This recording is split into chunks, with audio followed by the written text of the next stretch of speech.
Sirius on the Don Sirius Show.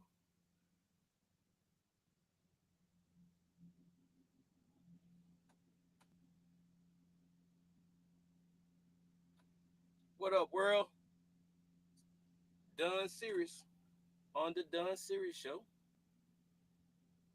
Right now, I'm in the Springfield, Illinois, and y'all are checking me out live inside Chasing Cash.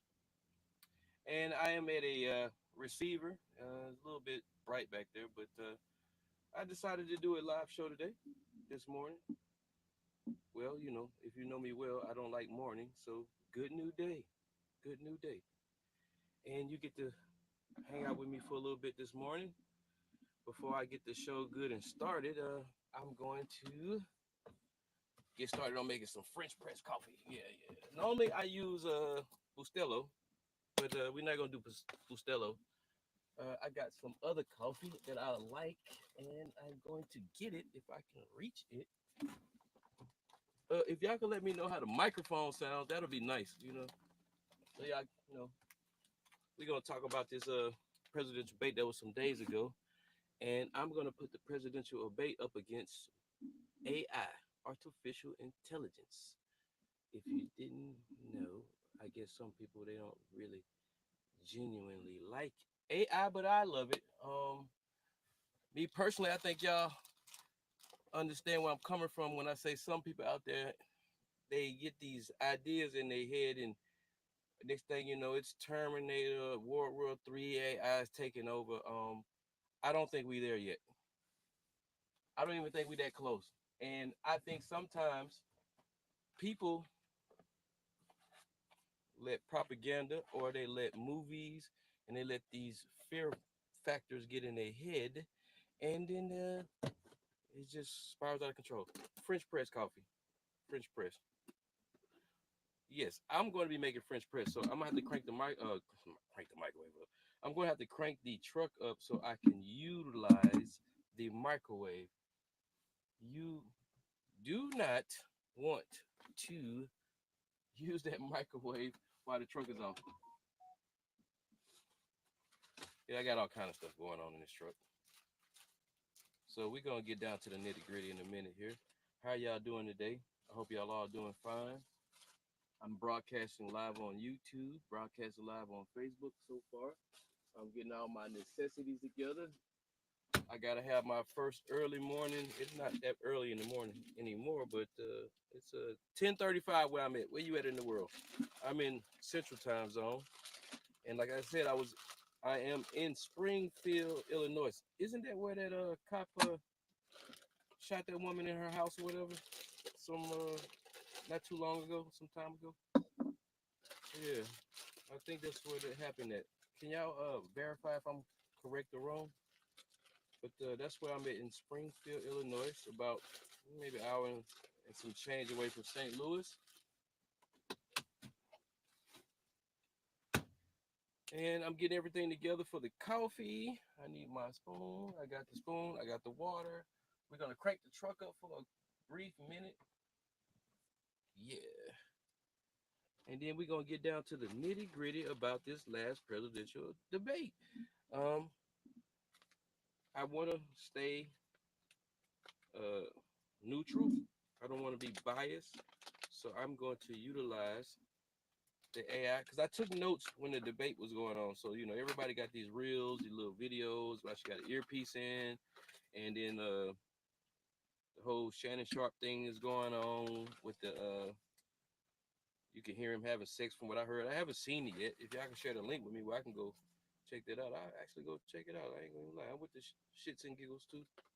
And what else? Oh yeah, the whole Tyree and his wife got all half or whatever, and so allegedly she has all her stuff in her mom's name. Allegedly, so I haven't looked into that, but as you know, us Americans, we always have a lot of shit going on. Hold on, let me crank the truck.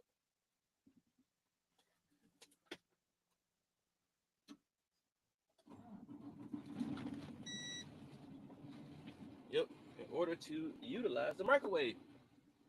So, yeah, we're going to get down to the nitty gritty. I'm trying to see if the room fills up a little bit. A lot of people are unfamiliar with me going live, so I can understand. Let's see here. Here we go.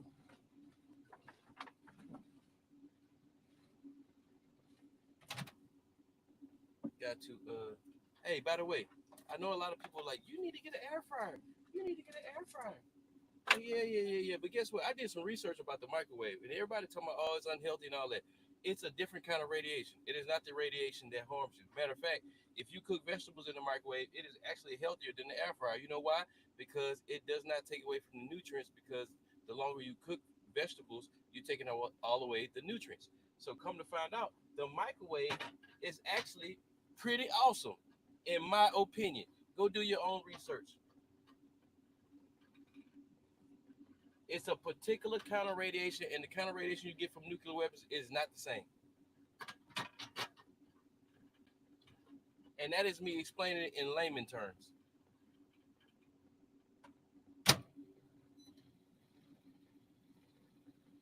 So I took notes too. And while we wait on this coffee, we're gonna see if I can get you a little music or something here to get you in to enjoy the early morning Don Sirius Show.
All right, I am back.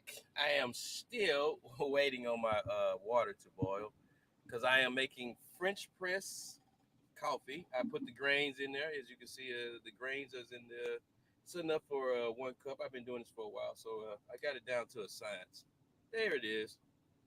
Yeah, I love French press. Favorite coffee. It's better than espresso for me. It's better than brewed. Here's the top. You put it in, and then it sits up like that. Well, sort of like that, and then you just slowly push it down. French press, and my truck is going through sound like a regen. If you truckers out there know what that is, that means it is trying to burn carbon, I guess, off the pistons or something like that. What is actually the process of a regen? I mean, what is it doing? Because I'm not a mechanic. I know there could be a carbon buildup in your motor if you idle, which I am idling only to use the microwave. There it is. The RPM went up. We're gonna cut it off though. Hold on.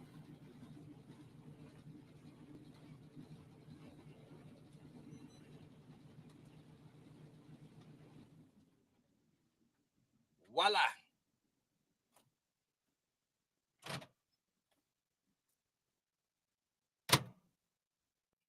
Here we go. Hot water.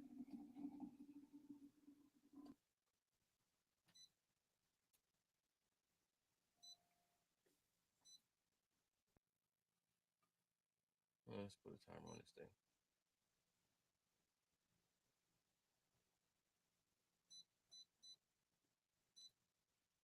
All right. I put a timer on the coffee so I know when to press it. Yeah. All right.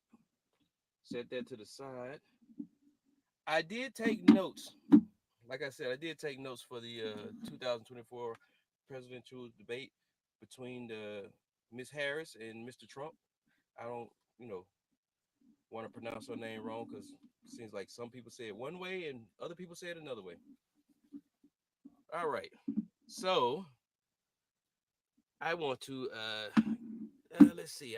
I want to cover my notes and use AI with my notes in conjunction with my notes, and let's see how this pans out. I don't know. Okay. So I also noticed that in the news they were saying, let me see if I got this right. And we also spoke to suburban voters in Naperville who watched and if the debate changed any minds.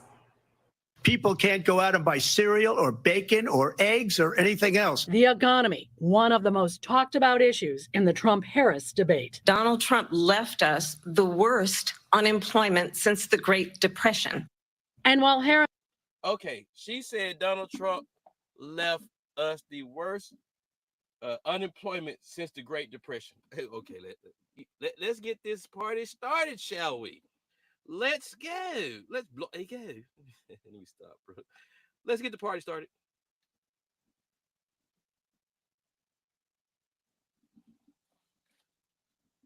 Hey, how you doing today?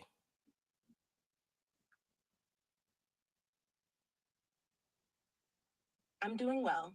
Thanks for asking. How about you? Oh, I'm doing good. I need you to help me do some research to find out some factual things, if you don't mind.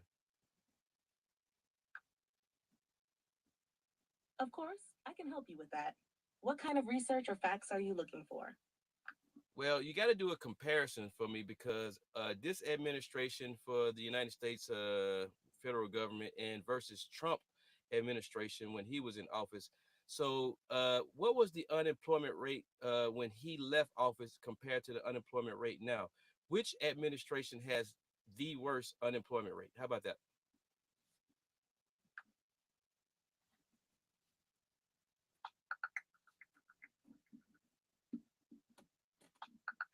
She's doing research. When Donald Trump left office in January 2021, the unemployment rate was around 6.3%, primarily due to the economic impact of the COVID-19 pandemic. Okay. Think she's still working here. As of August 2024, under the Biden administration, the unemployment rate stands at 4.2%. Over the past few years, the unemployment rate dipped as low as 3.4% in 2023, marking a 55-year low. In summary, while Trump's administration had lower unemployment rates pre-pandemic, the pandemic significantly raised those numbers. The Biden administration has seen a notable recovery, with unemployment rates remaining below 4% for much of his term, though slightly rising recently. Okay, and was Trump administration unemployment equivalent or worse than the Great Depression?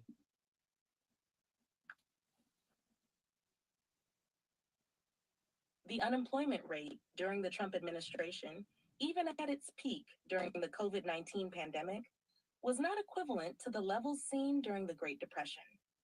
At its highest in April 2020, The U.S. unemployment rate under Trump reached 14.7%, the worst since the Great Depression. However, during the Great Depression, the unemployment rate was much more severe, peaking at around 24.9% in 1933. So, while the unemployment rate during the pandemic was historically high, it was still considerably lower than the Great Depression levels. Okay, thank you.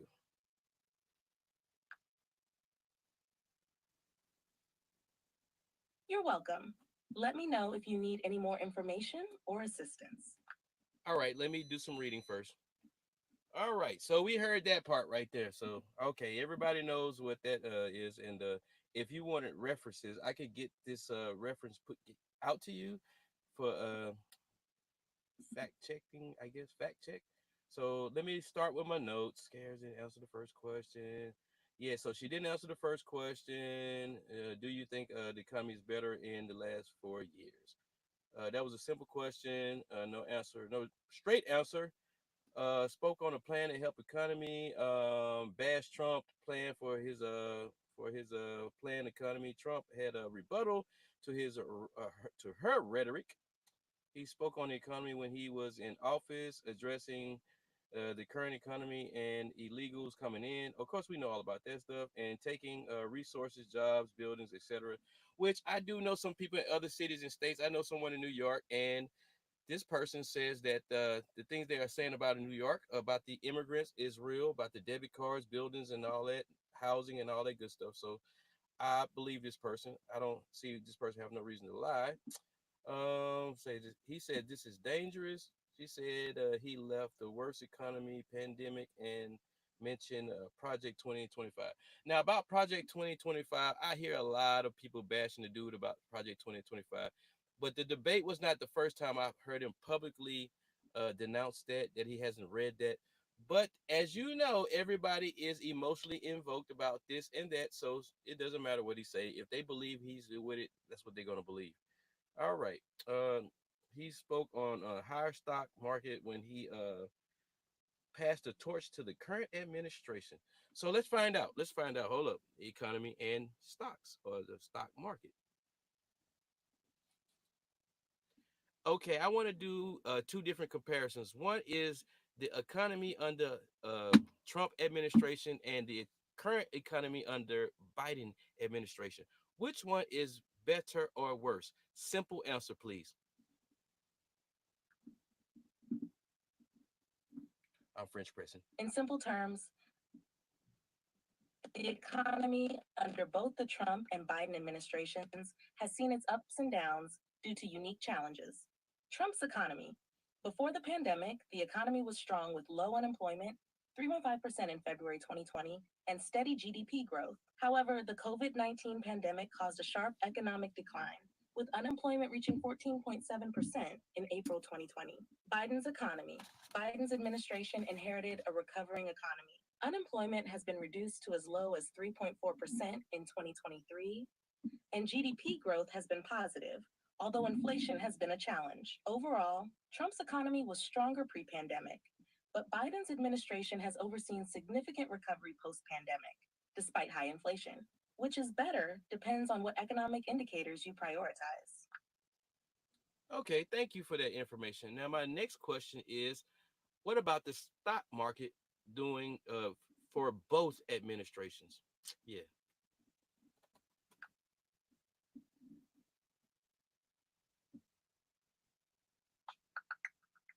And she's working. I think I'm going to French press the coffee, y'all. As you can hear it on The the stock table. market performed well under both Trump and Biden, but with some key differences. Under Trump, the Dow Jones gained about 56% over his 4-year term. With strong pre-pandemic growth, his administration saw 126 record highs for the Dow. Under Biden, the S&P 500 has gained approximately 40% since he took office, and it saw a sharp rise after his election. The stock market under Biden initially outperformed Trump's in percentage growth. Overall, both administrations had strong stock market growth, but Biden has seen higher percentage gains. Okay, so I guess in the debate, Trump might have been flexing his gums and lips and mouth a little bit, meaning he might have exaggerated or lied.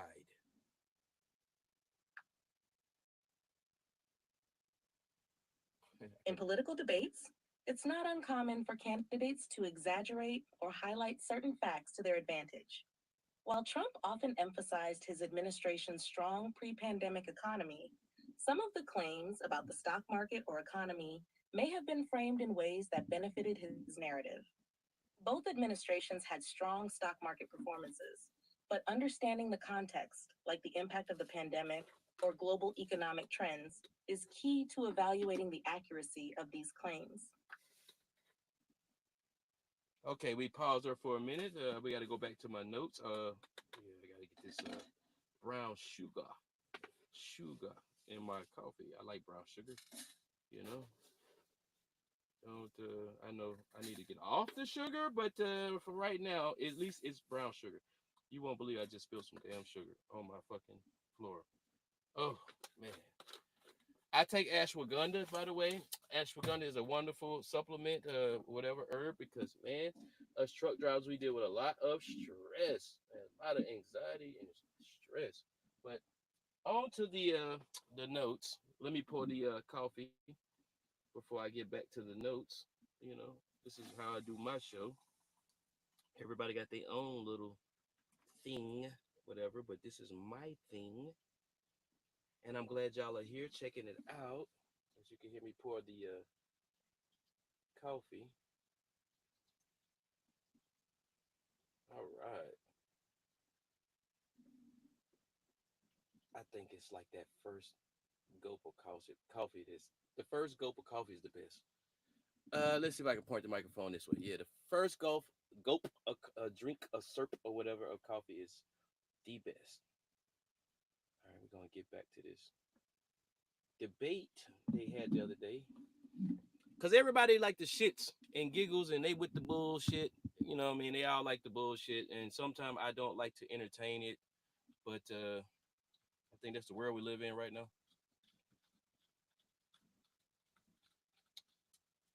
I've been called a bougie ninja before. I can see that. I can see that. Yeah, I can see that. I mean, what truck drivers like got a studio in there and ring light and French press coffee and you know, I could actually make an album in here if I wanted to. I have 25 years of making music experience, so and I needed to get on my feet quick, so I've been driving trucks for like 10 years this month. The 14th of September makes 10 years since I've been driving trucks. And if you ask me, I'm indifferent about a lot of things right now because in my opinion, I think trucking could be a lot better, and it is like really probably at one of those lows, all-time lows, and I don't want to get to that right now. And us, get the fuck out of here, bro. As a business owner, whoever's sharing my phone number to these spam and scammer numbers, please stop it. Don't call me. I don't want nothing from nobody. Now go. Let's go. Let's continue. All right, we did that economy. We did the stock market. We found out some answers about that. All right, we discussed Project 2025 for a brief minute. And okay, let's see. So, okay, what do you think? So far, she says that the stock market is a little bit better than his stock market when he was Biden's administration has helped the stock market a little bit better than his. hmm So let's go to the next one. Tariffs. Trump answered the question about higher prices due to tariffs. Tariffs still there after he left current administration. We don't really have to cover that. So if they are still using the tariffs he set in place, oh, good for him. Good for them. He said highest inflation currently. He said they destroyed the economy. Check poll on the economy. Who has the best out of the two? Well, the poll is an opinion in my opinion. So I'm not gonna go off a poll, but we are going to talk about inflation. Let's find out about inflation. Yes, let's find out. Okay, ma'am. So since we are doing comparisons, my next topic is inflation. This administration versus the current administration. Who had the most inflation? Hmm.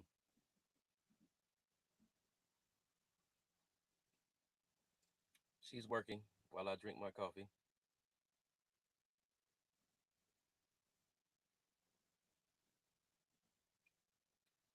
Oh, it's the internet. Did you hear my question, ma'am? Why do I say ma'am?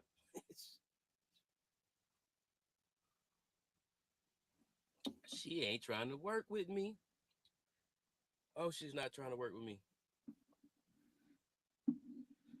Yeah, I was trying to ask a question about who had the highest inflation between this administration and Trump's administration. Come on, lady. It a theme. Inflation has been a key issue in both the Trump and Biden administrations, but there are notable differences. Trump administration, the average yearly inflation rate during Trump's term was relatively low at 1.9%. Inflation was stable for most of his presidency, but started to rise during the COVID-19 pandemic in 2020, reaching around 1.4% when he left office. Biden administration, inflation has been significantly higher under Biden, averaging 5.7%. It peaked at 9.1% in the summer of 2022, largely due to supply chain disruptions from the pandemic and the impact of Russia's invasion of Ukraine. However, inflation has since fallen, dropping to 2.9% as of mid 2024. In summary, inflation was much lower under Trump, but Biden's administration saw a significant spike, which has since been reduced from its peak.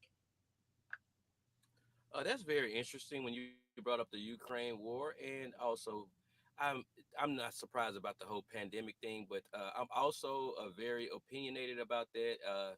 I could possibly go down a rabbit hole on the whole conspiracy of it, but that thing has surpassed now, so I'm gonna leave the pandemic issue completely alone.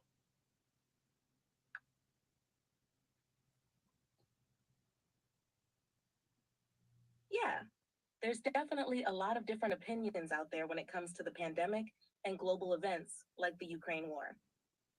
Both have had a huge impact on economies worldwide, and it's understandable that people have strong views about them.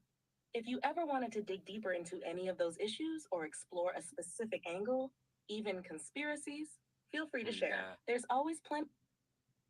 nah, we ain't gonna go down that rabbit hole. Not with no AI.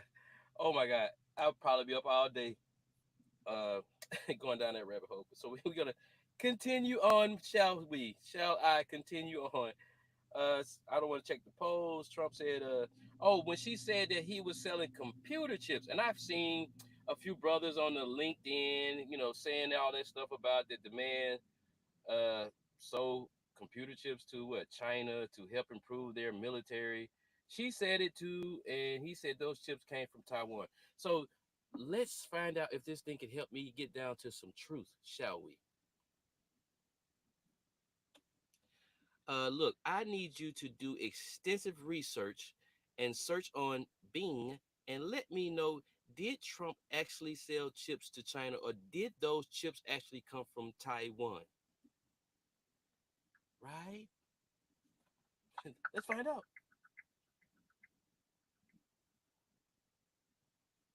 There's been debate over whether Trump sold semiconductor chips to China. During a recent political exchange, Kamala Harris claimed Trump sold American chips to China to help modernize their military. Trump, in turn, argued that chips were bought from Taiwan, not the US, and that America has a diminishing role in chip production. While there were restrictions on certain chip exports to China during Trump's term, the back and forth revolves around trade policies impacting both China and Taiwan. Okay, that makes sense, but that wasn't a direct answer. So, did Taiwan make those chips? How about that question?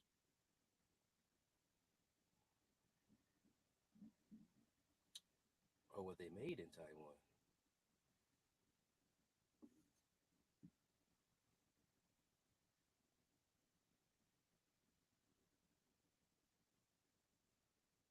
Oh, she's working. She's working. Like she's taking her precious little time. Taiwan is a global leader in semiconductor manufacturing and has played a crucial role in the supply chain for chips that are used worldwide, including those exported to China. However, the US has also placed restrictions on certain chip sales to China, particularly under both the Trump and Biden administrations. Okay, so we really would never know. I mean, unless we was in that tight circle and we were some of the elites to know if this is a real true statement, what she said and what he said. So I think we hit a stalemate on that one about the chips for now. For now, unless y'all want to go down that rabbit hole some more. All right, so this is going to be a great one for me.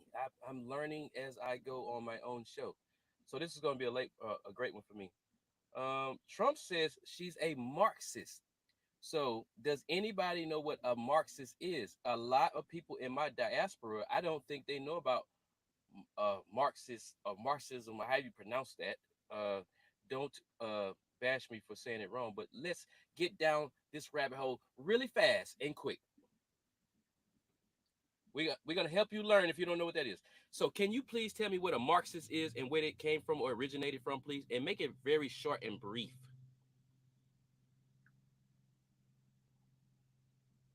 A Marxist is someone who follows the ideas of Karl Marx, a 19th century philosopher. Marxism is a theory that focuses on the struggles between social classes, specifically the working class and the capitalist class. Marx believed that capitalism would eventually lead to class conflict, and he advocated for a classless communist society where wealth and resources are shared equally. Marxism originated with the publication of the Communist Manifesto in 1848, co-written by Karl Marx and Friedrich Engels. Okay, so this is how communism came to exist. Yes, communism as an ideology emerged from Marxism. Karl Marx's ideas laid the foundation for communism, which advocates for a classless society where all property and resources are collectively owned and wealth is distributed based on need. Marx believed capitalism would eventually collapse due to class struggles, leading to a revolution by the working class, who would then establish a communist society. Marxism influenced later communist movements and revolutions, particularly in places like Russia, leading to the establishment of communist governments. Okay, thank you for that information. I was also told, and I haven't did my extensive research, that there have been black activists in the past who studied this ideology or philosophy, and also that the Black Panther Party had a framework based off Marxist. Let's try it. About to find out.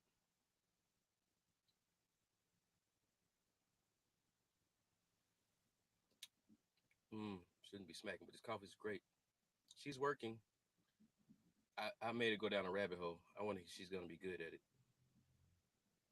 Several Black activists, including members of the Black Panther Party, were influenced by Marxist ideology. The Black Panther Party, founded in 1966, integrated elements of Marxism into its framework, focusing on the struggles of oppressed Black communities and advocating for revolutionary change to dismantle capitalism and systemic racism. Leaders like Huey P. Newton and Fred Hampton studied Marxist thought, blending it with their activism for racial and economic justice. Their goal was to create a society where resources were shared and oppression was eliminated. Okay, so would you say the Black Panther Party followed this philosophy?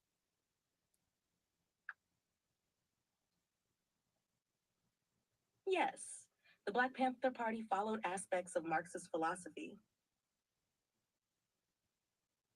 Okay. She's freezing up a little bit here, y'all. Now my thing is that uh, hold up, I gotta ask her one more question, and then I can give if I can get her to work. If I can get her to work. So where did socialism come from?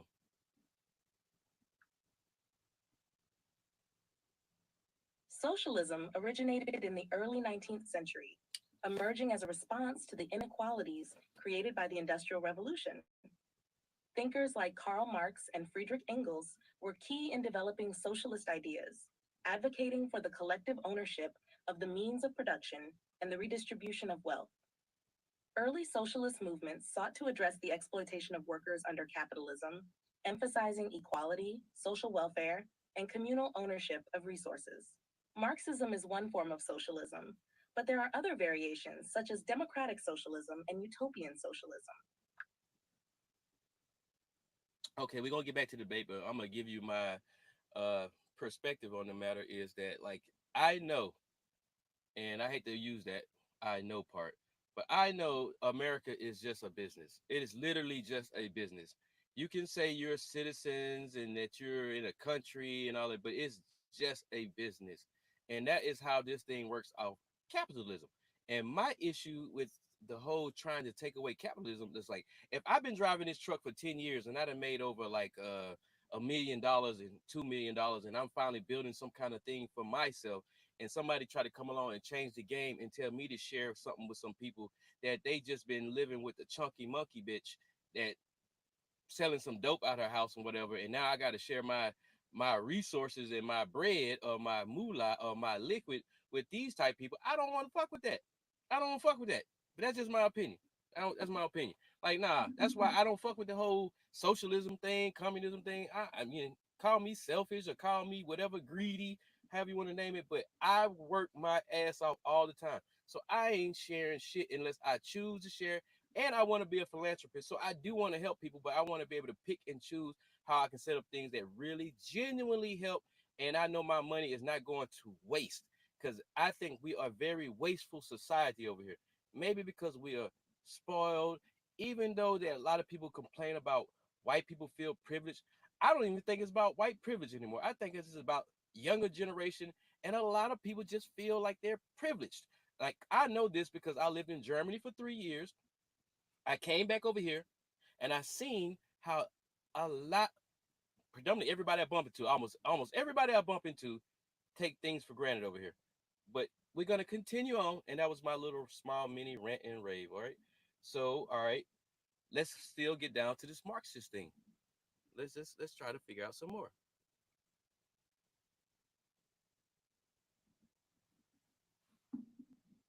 Okay, what I want you to do is look at the Republican Party and then look at the Democratic Party, and you tell me based off their core purpose or whatever they say they strive for, which one of them is more closer leaning to Marxist.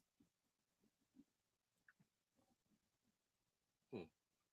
Might have asked right. Neither the Republican nor Democratic Party aligns closely with Marxism. Republican Party typically promotes capitalism, limited government, free markets, and individualism, values opposite to Marxist principles, which critique capitalism. Democratic Party, while some progressive factions may advocate for policies like wealth redistribution, stronger social welfare, or economic equality, mainstream Democrats still support capitalism with regulations rather than advocating for the abolition of private property or class struggle, which are key components of Marxism. Both parties support capitalist systems, but differ in their approaches to economic and social policies. You know, I have an opinion and I'm going to share it with you and I'm going to share it with the fans that I feel like the Republicans, all they care about is money. And I feel like the Democrats, they act like they care about people, but they still want money. And they both take different routes to get money.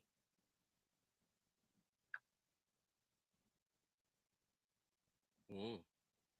That's an interesting perspective, and I think a lot of people share similar opinions. Many believe that both parties are heavily influenced by money, just in different ways. Republicans tend to focus on promoting free markets, low taxes, and business interests, which often benefits corporations and wealthier individuals. Meanwhile, Democrats often support social programs and regulations that seem aimed at helping people, but money still plays a huge role in campaign donations and policy decisions. Your viewpoint definitely reflects some common criticisms of the political system. Yeah, I know you're new and they just developed you some years ago, but I was told that it's the left wing, the right wing, and then the belly of the beast is the prison, but it's the same bird, and the bird represents the United States. So I found it amazing how us Americans and citizens, we are ostracizing and bashing each other, and we literally separating ourselves over something that was just one complete entity, even though I like looking at the different components and breaking those down. Am I making sense, y'all? That analogy of the left wing, right wing, and the belly of the beast representing the prison system is an interesting way to look at the political divide. It does highlight how, despite the differences between the left and right, they're still part of the same overarching system. Many people Pretty feel much. that while the parties seem to oppose each other, they ultimately serve the same larger structure, often leaving ordinary citizens caught in the middle. It's a complex view, but it definitely resonates with how some perceive the political landscape today. Yeah, because they rub elbows with everybody, with each other. I saw a video some years ago when Trump was at a dinner and Clinton was there, and they were joking with each other. Man, they was like they should be on stage. Man, they was like the best comedians, better than some of the comedians that's supposed to be a comedian. They had me in tears. They actually knew how to do punchlines and they knew how to say factual shit within the punchline. Oh my God, they were hilarious. You should look that up if you ever find it. But let's continue on here. They talked about abortion. Trump expects what that abortion thing was really confusing to me personally. Um, because I didn't know what who support what. Like, I mean, me personally, I didn't know who really wants the abortion, who really don't want the abortion, who really like. He says, hold on, let me get to the notes. Trump expects no, Trump accepts exemption. I mean, hold up. Trump accepts expectations such as not expectations, but he's like basically say you can be exempt if you've been raped. He stated it's on each individual state. It's not federal. She said you will hear a bunch of lies. She says he had. She says he handpicks the Supreme Court that overturns Roe v. versus Wade. She stated that uh, a government or a woman should not tell a woman what to do with her body. She says if he is elected, he will sign into legislation an abortion ban. Hmm. He said she not designing. What? Hold on. Let me read this right.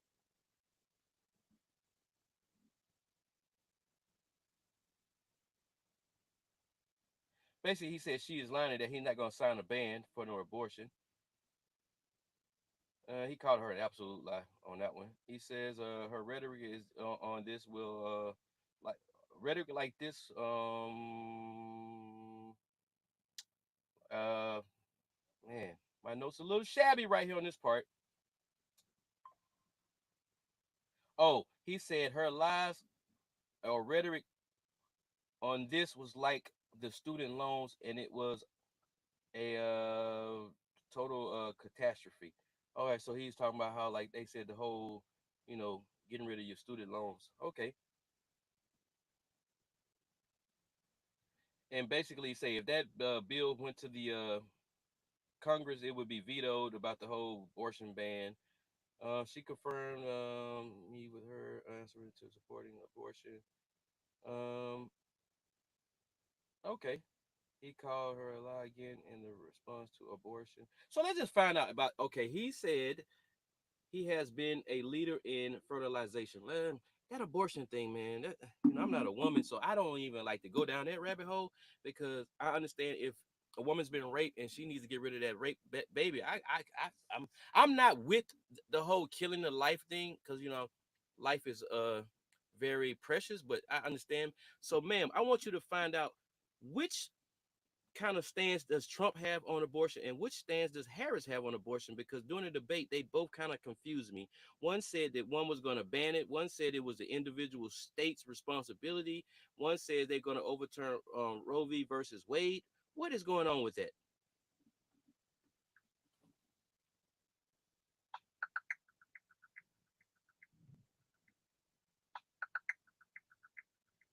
She's working again. When you hear that sound, she's In the recent debate, Kamala Harris firmly stated that she supports protecting abortion rights by codifying federal protections similar to what existed under Roe v. Wade.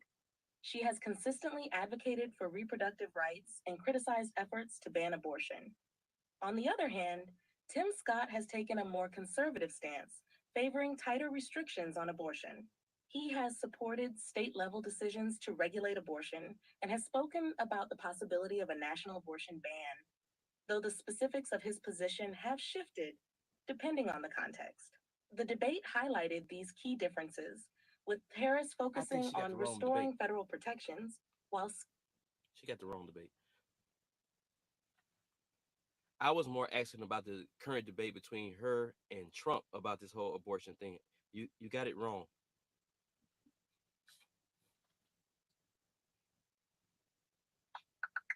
Yeah, let's get this AI up to speed, shall we? in the recent debate between Kamala Harris and Donald Trump, the issue of abortion was a major point of contention. Kamala Harris emphasized her support for codifying Roe v. Wade at the federal level to protect abortion rights nationwide. She criticized Trump for appointing Supreme Court justices who overturned Roe, leading to abortion bans in many states. Harris said she would proudly sign a law to restore those protections. Trump, on the other hand, defended the Supreme Court's decision to overturn Roe v. Wade, stating that abortion decisions should be left to individual states, not the federal government. He avoided directly stating whether he would support a national abortion ban, arguing instead that the issue should remain with the states. Trump framed his actions as giving people the power to vote on abortion laws through their state governments. Both candidates stuck to these positions, with Harris advocating for federal protection of abortion rights and Trump favoring a state-by-state approach. Okay, now some people might say, well, hey, Trump's excuse me, some people might think it maybe like it could be taken from a perspective that Trump supports abortion and he didn't want to answer the question because it wasn't, he don't want it to be deemed on a federal level. And of course we understand her perspective about the abortion, so I don't take it like either one of them is against abortion, but you can look at each state as its own little baby country, because that's why they call it the United States of America, because when the 13 colonies was established, eventually each state had to get introduced to the Constitution and the Bill of Rights, and that's how you combined all these different countries to make one mega country. So and I am definitely against like all these government legislations giving it more power over the people, because we're supposed to be so-called free citizens or whatever. So I kind of like the whole concept about like letting each individual state, because like it starts from a city level or a community level, then it goes to the city level, then it goes from a city to a state level, and then from state it goes to federal. So I feel like what a lot of people, I don't know. I don't know a lot of people, but I do understand the concept of being active in your community, starting on the city level. Like, you know, you band together and you vote certain things into action. You vote certain mayors, and then you vote certain governors, and then you vote certain senators to represent you, so that if you want something to happen in your state, you got to do the work. You got to do the work. That's me. That's me. Let's move on. That's in layman's term the best I can explain it. The next one was immigration. All right. Border crossing has reached a record high. What do y'all think? Y'all think that's some fabricated bullshit numbers or whatever? Or you really think because some people that's watching might live down there and can give me some actual a true definitive answer about this border crossing with the illegal immigrants problem. Record high. Uh, Say she waited 6 months to act before elections. She said, that's what he said. She waited 6 months. Okay, she said she supported a bill to help give more overtime to work on the border and more resources. We're gonna look into all of that. But my thing is more overtime. So that's how America works, man. Nobody over here do anything for free to help the betterment of a country. So in order to secure the border, man, you gotta pay more money. Like, you know what I mean? Like, you gotta get some bread up. That sounds crazy though. I mean, we got a national guard for every state. We got the reserve and we got the active duty. And we, you know, we got the alphabet boys, DEA, FBI, CI, all of those alphabet people organizations. But we gotta have some more money to get the more people on the border, you know? Like, hey, it is what it is. Let me see. She said that bill was likely killed by Trump from a phone call. I don't want to go down that rabbit hole. Like, how the fuck do we even know, like, he really made a phone call? I mean, he probably did. Who knows? But guess what? Me, personally, I want y'all to know something about me. If I was not there and I didn't see it for myself and hear it for myself, I don't even get down. I don't even get down with the fuckery. I don't even have the debate. I don't have the discussion with it because I wasn't there. So when they show me stuff all the time, when people, oh, look at this, how this happened, and it could be related to my diaspora, or it could be related to womenism, or women, or related to black men, or just men, or trucking, all that. Like, I mean, I can see something, I can have empathy for it, but I don't want to go into no debates and quarrels about something that I was not there and I did not see it from my own two eyes or hear it. So I don't know about that whole phone call thing, Pass. Keep going. Um, okay. He said her oh, this was a funny thing. I remember this. I remember this. Jesus Christ. That's another one of them, like the phone call. I don't fucking want to go down that rabbit hole, but I'm gonna just repeat it. He said that okay. It's just about the rallies, okay? Oh my God.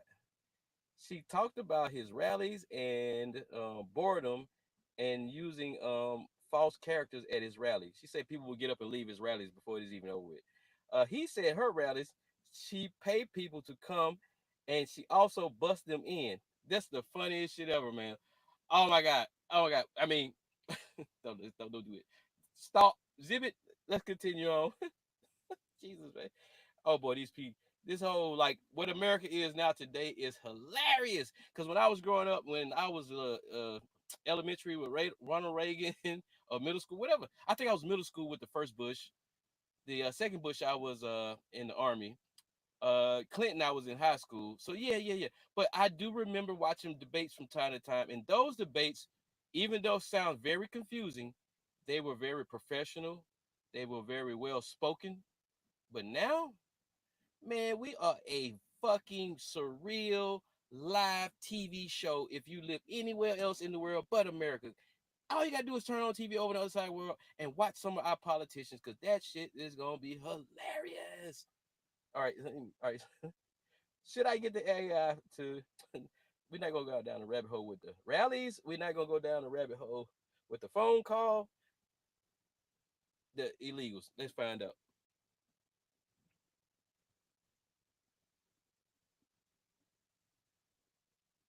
I need you to search on Bing and tell me about the border crossing has reached record highs. And can you do extensive research and tell me where you got it from, rather it be a federal website?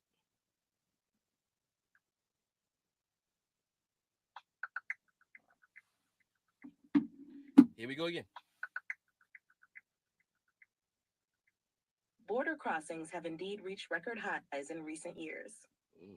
According to U.S. Customs and Border Protection, CBP, the 2023 fiscal year saw an increase in border encounters, surpassing 3.2 million, marking a record for border apprehensions and encounters. Encounters at the U.S.-Mexico border were particularly high, driven by various global factors, including migration from countries facing economic and political crises.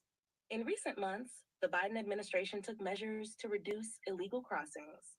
A June 2024 proclamation temporarily suspended the entry of certain non-citizens, and as of July 2024, CBP reported a significant decline in encounters, with a 32% drop from the previous month. This marked the lowest number of Southwest border encounters since September 2020. For more details, including ongoing enforcement statistics, you can refer to the CBP's official data and summaries on their website. Okay, so did Miss Harris try to sign a bill to get them overtime on the border, and it was vetoed? Vetoed.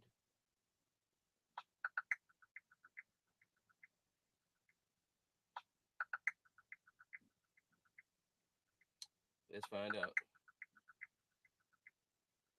Yes, Kamala Harris supported a bipartisan effort to enhance border security, including adding 1,500 more agents to the border and addressing the conditions for those working overtime. However, during the recent debate, Harris criticized Donald Trump for blocking this bipartisan border bill, arguing that his administration played political games rather than finding practical solutions to improve border security. Trump has denied these claims, suggesting the issue lies more in state-level management. Okay, can you walk me through the process of a bill? What does it take to get a bill passed, first of all, so I can understand the process and maybe some of my fans can understand the process, please?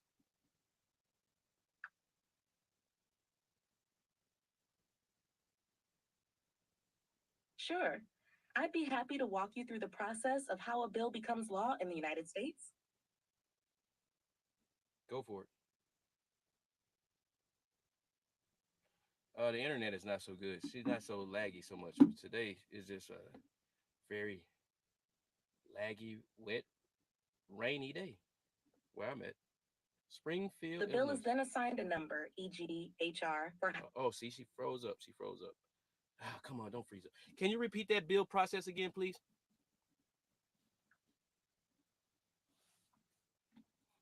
certainly. Here's a recap of how a bill becomes a law in the US. 1. Introduction. A bill is introduced in either the House of Representatives or the Senate by a member of Congress. It's then given a number and assigned to a committee. 2. Committee review. The bill goes to a specialized committee. The committee reviews, debates, and may amend it. If the committee approves the bill, it moves forward. If they don't, the bill often dies here. 3. Debate and vote. If the bill makes it out of committee, the full chamber, House or Senate, debates and votes on it. A majority vote is needed to pass the bill. 4. The other chamber. Once the bill passes one chamber, it moves to the other, House or Senate, where the process repeats. If both chambers pass the bill, it moves forward. If they pass different versions, a conference committee works out a compromise. 5. Presidential action. After both chambers pass the same version of the bill, it's sent to the president, who can sign it into law, veto it. Congress can override the veto with a 2/3 majority vote. Do nothing. If the president doesn't act within 10 days while Congress is in session, the bill becomes law automatically. If Congress adjourns within that 10 days and the president doesn't sign it, the bill is pocket vetoed and does not become law. This process ensures checks and balances between the different branches of government to prevent hasty legislation. Okay, so back to Harris's bill to actually help more people on the border. Which, where did it in the process? Did it get vetoed? Did it get vetoed in the beginning stages, middle stages, at the end? And who were the majority to veto it? Say via parties or whatever.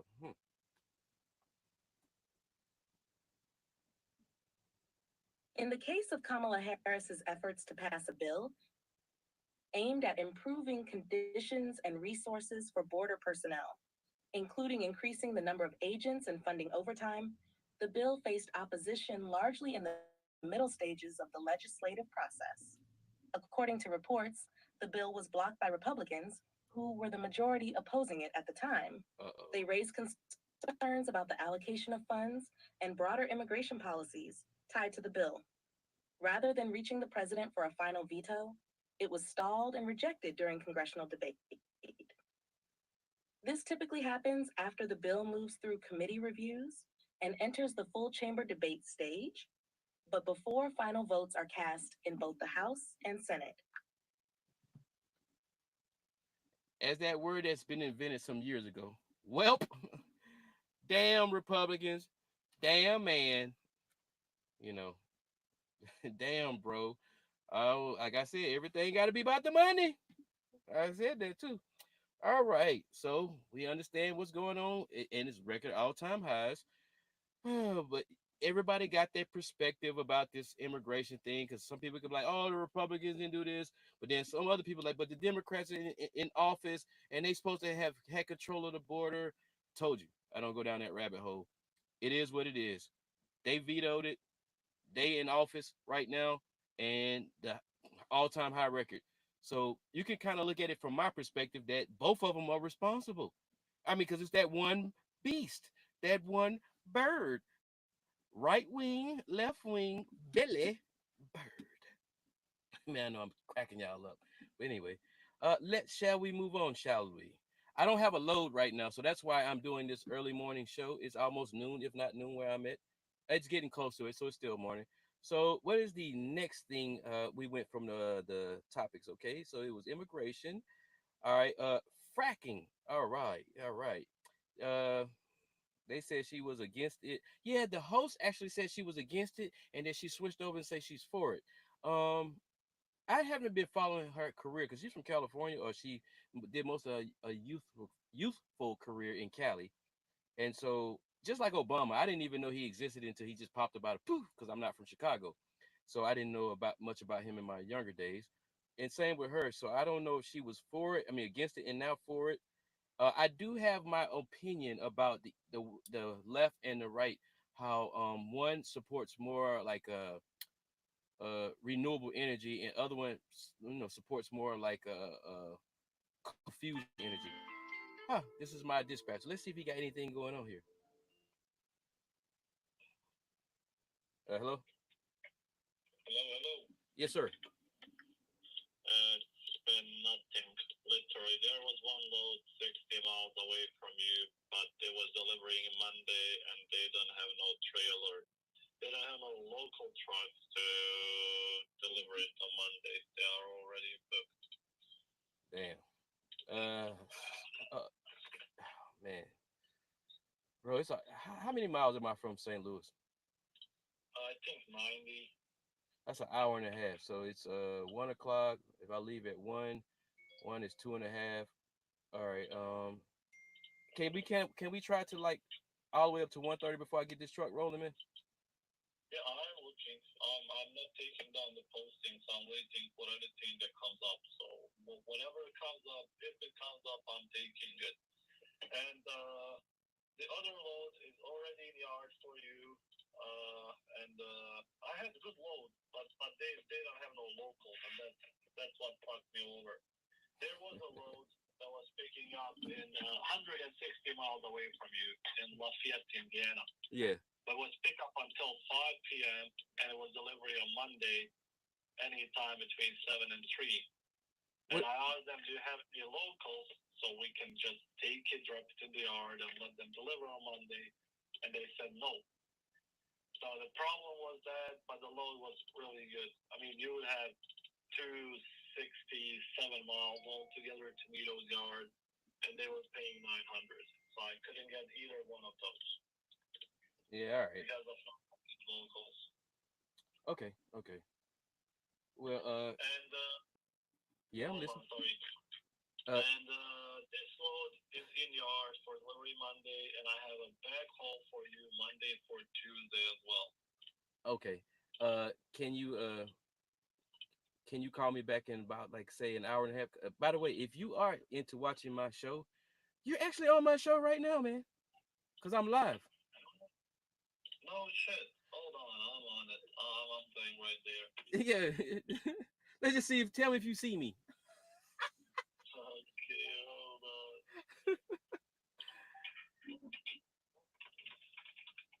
Yeah, I hear him typing in. Welcome to our live show. Yeah, I'm there. Okay, bro. Hey, it's Matt in Bosnia. How you doing? It's Matt in Bosnia. Hey, I'm good, bro. You can see me, man? You can really see me? Yeah, I see you. Peace. You're holding the phone in one hand. Yeah. The earphones in another. Yeah. And I had the same glasses like you. No shit. I sit on them yesterday. Oh man, you can't sit on no Ray-Bans, man. You can't sit on no Ray-Bans, man. You can't do it. Yeah. Yeah, man. Well, all right. I got everything. I'm trying to hurry up and close the episode because I'm still parked in the place we delivered this morning. And y'all, this is It's Met, one of my best dispatchers I ever had in my life. But anyway. All right. Don't do your thing. I sent you this one. You should have it, and I'll have back home for you ready. And I'm off for 2 weeks. Oh, you off for 2 weeks, man? Yeah, I'm off for 2 weeks. Finally. Okay. Who's gonna be in working with me? No clue. Yeah, I hope it's me though. Himself. They will let you guys know. Or I think it might be Rudy because he's the one that deals with these Texas runs and stuff. So he could push you out that week. You know, those 2 weeks with the Texas runs and stuff. Okay. But let's see, whoever it is, they will figure something out. So but you're all covered until Tuesday, so you're all good. All right, I appreciate it. All right, let me hear him close this show out, man, because I've been on here. Ooh, Lord. I've been on this thing for like an hour. Okay. All righty, then. Talk to you later. All right, later. Bye-bye. All right, I'm back. That was my dispatcher, phenomenal, great guy. And I might have almost got lost track of where I was at. Oh, that's right. We're about fracking in the United States. That's right. Because I said I was trying to break down that one side likes that renewable energy thing, like the electric cars, which I think is a great idea, but it's not quite there with the technology because I seen a video where a guy was in an elevator with an electrical battery for his scooter. It blew up. I don't think he made it. Um, I heard a story about somebody had their car in the garage charging it and it blew up and their house burned down. My friend in California said she had an electric car. She would park it outside in the driveway. I rented an electric car. It was a very nice BMW electric car. And I totally overlooked the whole blowing up battery thing. But then when I went out to California a couple of months ago, my Lyft driver was in a Tesla electric car. And I put the video on my YouTube channel. And he's also explaining to me about the temperature, about when he's charging it, about the AC cuts on while it's parked, about him losing 10% every hour. So, is it 1%? I think it's 1%, something like that. But he said basically he loses 30% after 10-hour charge. So even if he lets it sit the whole 10 hours, he only gets a full 70 because he loses a certain percentage per hour. And so, but the other side, I think they like the whole cold fusion thing, like oil, combustion, gasoline, diesel. So, and I don't want to get into that, but I don't know if she really was against it and then changed her mind. And see what else does the note says? She said her values has not changed on lifting people up and no name calling. Basically, say Trump be name calling. Trump, he said he wasn't given 400 millions from. Oh, she said he got 400 million from his dad, which that's something I personally want to address. I in my diaspora, I hear all the time about Trump didn't let black people live in his apartment complex. I actually looked that up, and I'm gonna get her to look it up, and I'm gonna get her to explain it to you instead of me explaining it. Okay. And he said he was not given that amount. He said he was only given a fraction.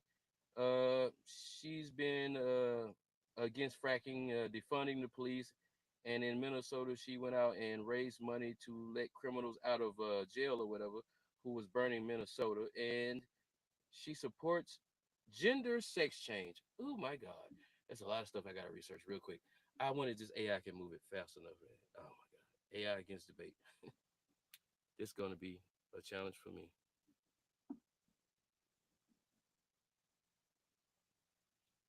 Let's find out. Okay, this is going to be a multiple part question, but I'm just keep it simple with number one. Miss Harris, was she against fracking and then changed her stance on fracking and now supports fracking?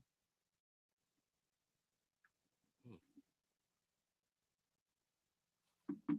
Yes, Kamala Harris has had an evolving stance on fracking. During the 2020 Democratic primary debates, she initially expressed opposition to fracking and supported a ban on the practice. However, once she joined the Biden ticket as the vice presidential nominee, she moderated her position. Both Harris and Biden clarified that they would not ban fracking outright, but would phase it out on federal lands and focus on transitioning to renewable energy. So while Harris was initially more critical of fracking, she later aligned with the Biden administration's more moderate position, allowing fracking to continue under certain regulations. Would you define her as being wishy washy on this particular subject?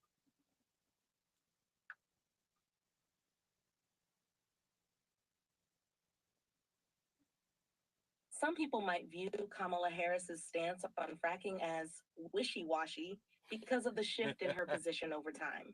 During the 2020 primaries, she expressed strong opposition to fracking, aligning with more progressive voices in the party. However, after joining the Biden ticket, She told me she that already. adopted a more moderate stance. She told me that part already. Can you tell me that famous quote or phrase they use about something? If you don't believe in anything, you'll fall for anything, or if you something about standing for something. If you believe, what is that famous quote, please? I don't remember the words.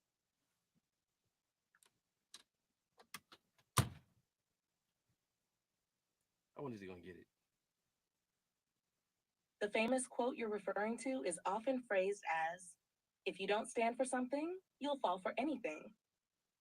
This quote emphasizes the importance of having firm beliefs or principles, suggesting that without a clear stance, one may be easily swayed or misled. It's commonly attributed to various people, including Alexander Hamilton and Malcolm X, though the exact origin is debated.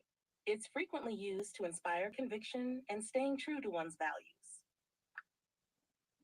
Okay, let's go to the next part question. We did the fracking thing, so okay, she did switch up a couple of times. In my opinion, I mean, it's opinionated. The AI does do research, it's articles, but I also want to introduce you to something you didn't know that existed that a lot of people don't know about. Let's try. Can you just give me a brief summary what digital Maoism is?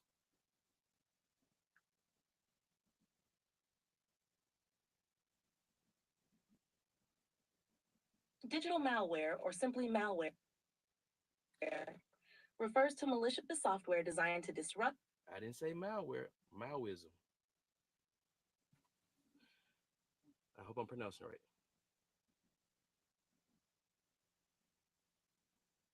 Come on, Mr. AI or Mrs. AI or it AI. It's the internet, y'all. It's really crappy where I'm at. She ain't trying to work with me. Okay, I wasn't talking about Maoism or harmful software. I'm talking about digital Maoism. Maoism, if I'm not mistaken how to spell it.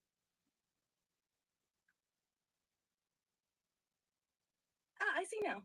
You're referring to digital Maoism, a term coined by Jaron Lanier, a computer scientist and author.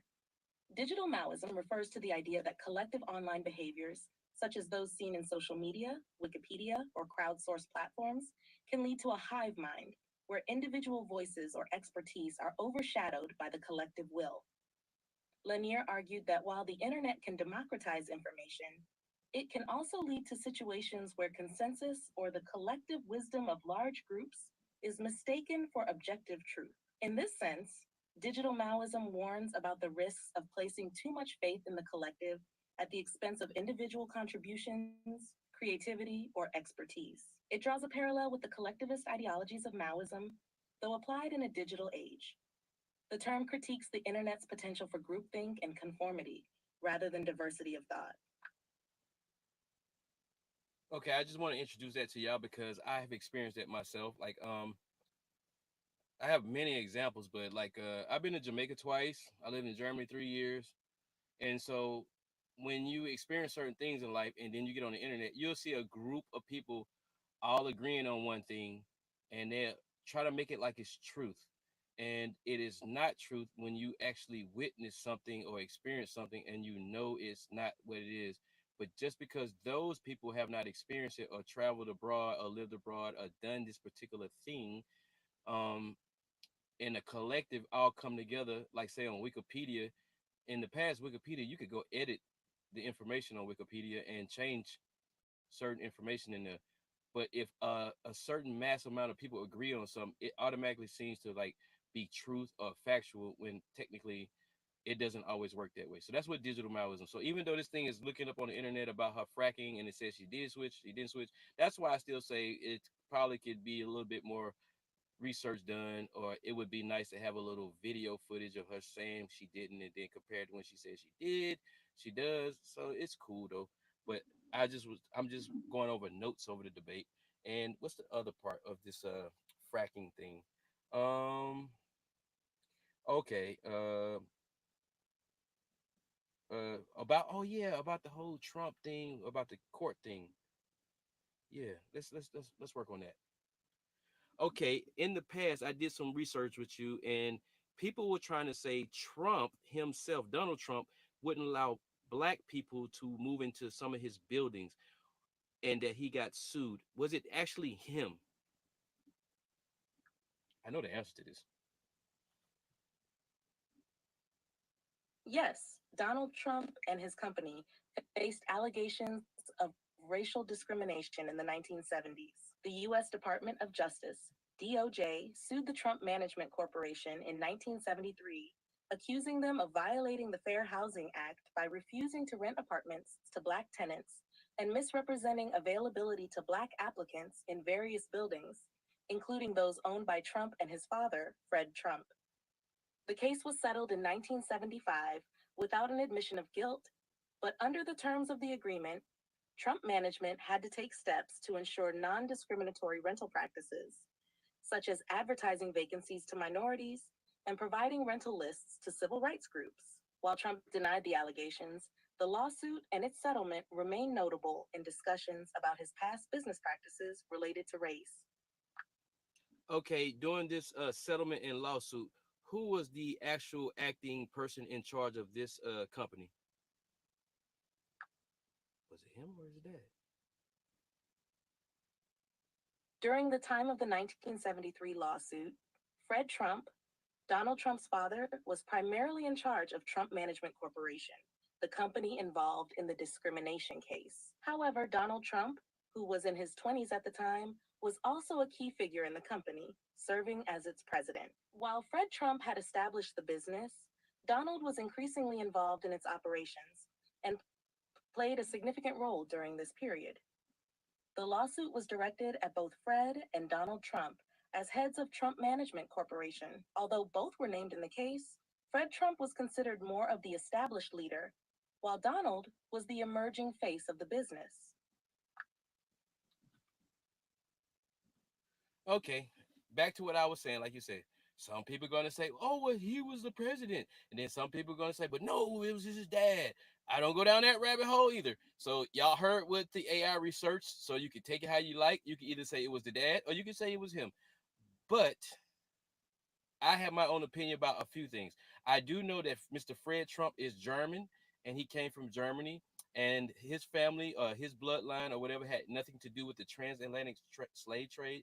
So I do feel like these people can be a little bit prejudiced or biased, but in business, I think racism will not get you any money. So that's just my opinion about it. So I do feel like the news is propagating a lot of things to make you invoke emotions, as my homeboy say, invoke emotions. So I I understand where my diaspora is coming from. A lot of them, they got a lot of valid points they bring up, what makes them think that he's racist or whatever. But I could debate you with that. But I'm not gonna say I'm a Trump fan or fanatic, because I am not. But I'm just saying it's very persuasive how media is taking contrived, scripted information and feeding it over and over to the conscious and to the subconscious, to the point where now a lot of people regurgitate what the fuck they see on TV. Long story short. Anyway, let's continue on. Let's move on. All right. Minnesota. Well, did she really raise money? Let's see. Let's find out if he lied. Well, did Harris raise money to get people out of jail in doing those little Minnesota riots or whatever going on?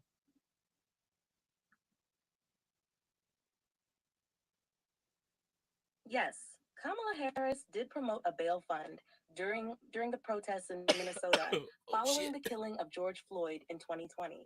Harris shared a link to the Minnesota Freedom Fund, MFF, on social media, encouraging people to donate to help pay bail for those arrested during the protests. Oh, I was hoping she didn't do that. Critics have pointed out that some of the individuals bailed out by the fund were charged with serious offenses unrelated to the protests. Harris's involvement was mostly limited to promoting the fund through social media, but she faced backlash from some for supporting the effort. Okay, I don't want to go down that rabbit hole. Let's keep it moving. Does Harris support gender sex change?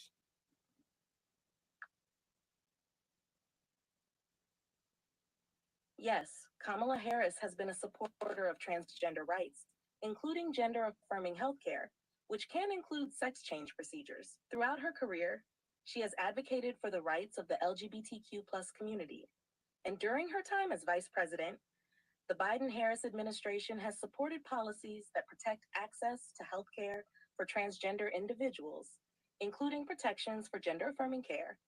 Harris has also spoken out in favor of federal protections for transgender individuals against discrimination, particularly in healthcare settings, schools, and the workplace. While specific legislative actions regarding sex change operations can vary, Harris's overall stance aligns with supporting the rights of transgender individuals, including access to gender-affirming treatments. Hey, girl. Yes. Well, my concern is about the whole sex change for children, people under legal age that are under the supervision of their parents or guardians. Does she support that as well? Can you find and give me a definitive answer to this question, please?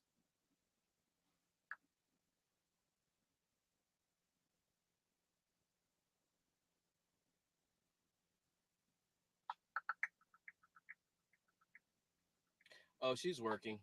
I'm trying to wrap this thing up because I he heard it. I don't have a load yet. Kamala Harris supports access to gender-affirming care for minors, but her position on surgeries for children has been nuanced.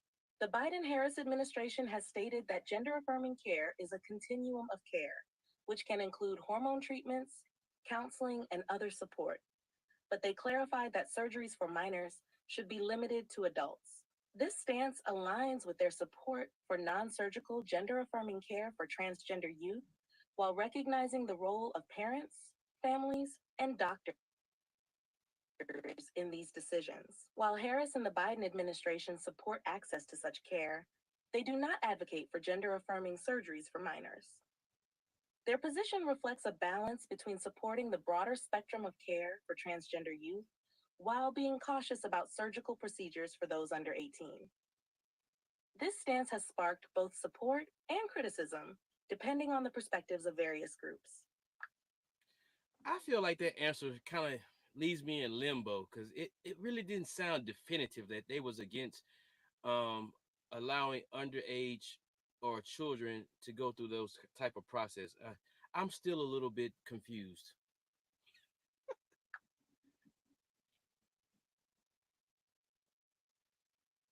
I understand your confusion. To clarify, the Biden-Harris administration has taken a nuanced stance. They support gender-affirming care for minors, which can include things like counseling, social transition, and sometimes hormone blockers. However, when it comes to gender-affirming surgeries for minors, the administration has indicated that they Okay, I get believe it now. these should generally be limited to adults. So, while they support a range of gender-affirming care for minors, they draw a line at surgical procedures for individuals under the age of 18.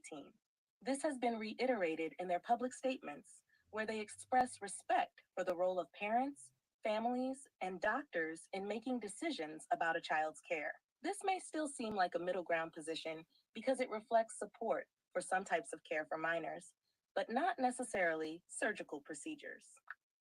Okay, so Donald Trump exaggerated when he said she supports gender sex change because I understand the whole surgery versus the medication version, the oppressors or whatever. So okay, thank you for answering that question.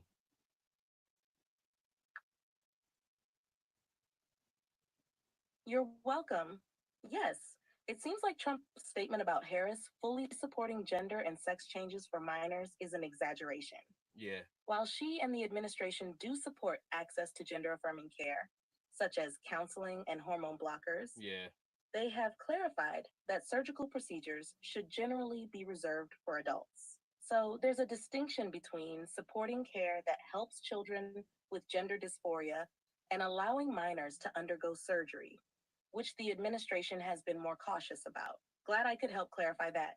If you have any more questions, feel free to ask. All right, we're gonna continue this, but just real quick, I had to get this energy out of me because it's something that's bothering me. So to all the parents that want to give their fucking kids this kind of message, I'm gonna go get the spirit of ODB in me. Shame on a nigga who likes to run game on a nigga. That's how I feel about you niggas giving the motherfuckers pills and shit. But anyway, continue. I cracked myself up. Woo! All right. January the 6th. I mean, I'm not trying to get into people's parenting, but you know, that one kind of like, I ain't really fucking vibing with that type shit, you know. Kids don't even know who they fucking really are until they reach a certain age and shit. But oh, don't go down that rabbit hole. Don't do it. Don't do it. Don't do it. Anyway, the next subject was January the 6th. This got to be a good one, right? Okay. So they got his rhetoric speech wrong. He corrected the host peacefully and patriotically. Yeah, I went down that rabbit hole some time in the past. That's the thing in the past. Yes, like the news was kept cutting off certain parts of it. What he said when he was at that little rally after the whole election thing was over with, and he you can look it up for yourself. I'm not gonna go to that part. But one thing I did not know that I learned from the debate, he said Nancy Pelosi rejected him of asking for more National Guard for his speech on January the 6th. He said Nancy Pelosi was responsible for security on January the 6th. Was that true? And there's a comedian I like to watch on YouTube. He has his own podcast. He covered this whole January 6th thing, plenty of episodes. That's why I don't even want to go down that rabbit hole. But I did not know about the Nancy Pelosi part. So let's find out. Shall we, please?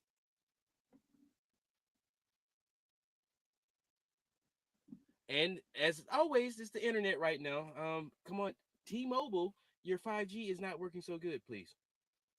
Oh yes, I'm back here. So let's talk about January 6th rally with the whole thing with Trump. Was Nancy Pelosi in charge of security?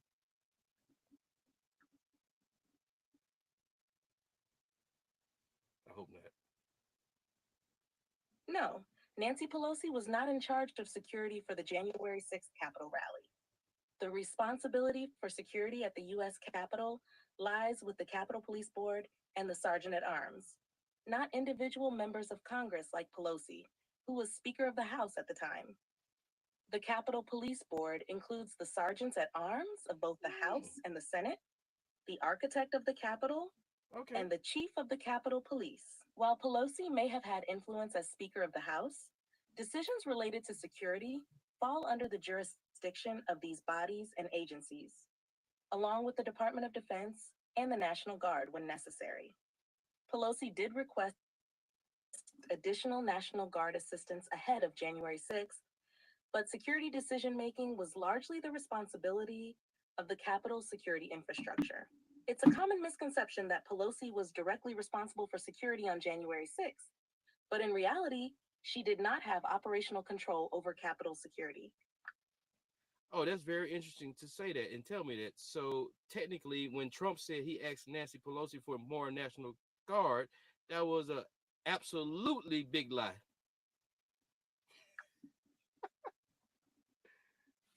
It's a bit more complicated than a straightforward lie.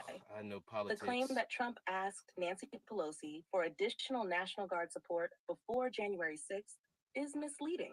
As Speaker of the House, Pelosi did not have direct authority over the National Guard or Capitol security, so she would not have been the one to approve or deploy such forces.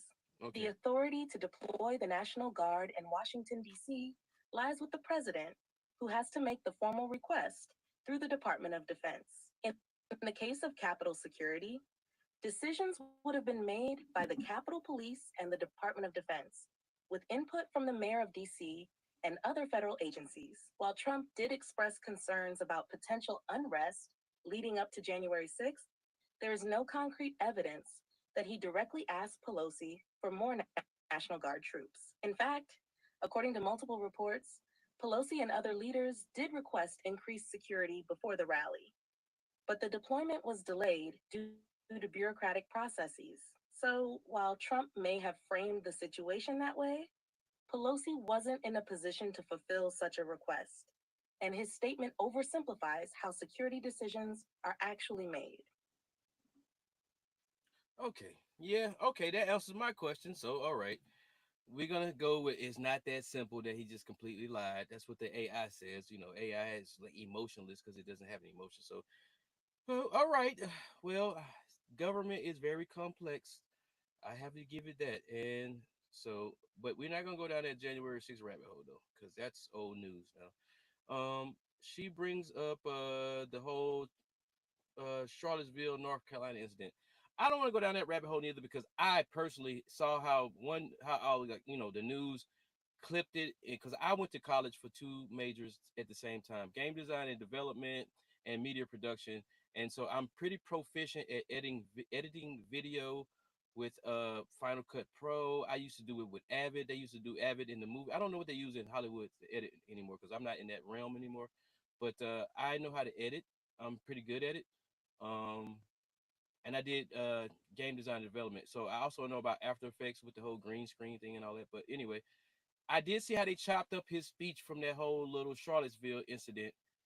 And I did go find and dig up the whole entire speech.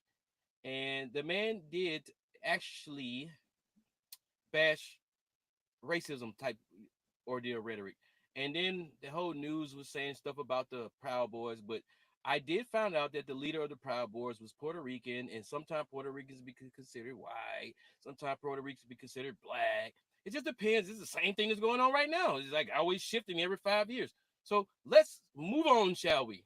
Because this is not the type of thing. Matter of fact, if I'm not mistaken, the Proud Boys leader or whatever, he got arrested and locked up. I don't know. Is he still in prison? Did he ever beat the charges? Did he get charged? I don't know. I don't know because I don't keep up with that type of stuff. Like I said, some things it doesn't move me. All right. Okay. The Charlottesville thing. When I did research, head Proud. Okay, I told you about the Proud Boys. Is he elected? He said that.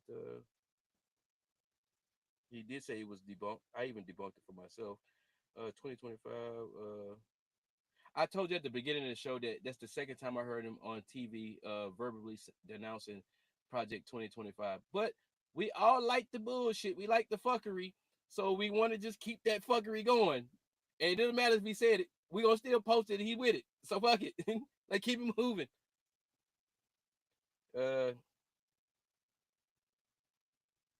Ooh.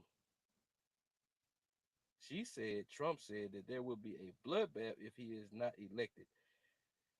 Honestly, I think it's what Malcolm X said about that rooster coming home. What was that favorite saying when JFK got killed? You know that saying, but I think it's a long time coming because I feel like, in my opinion, this country was established on some really, misinformation, some real harsh truths, some real crazy colonization.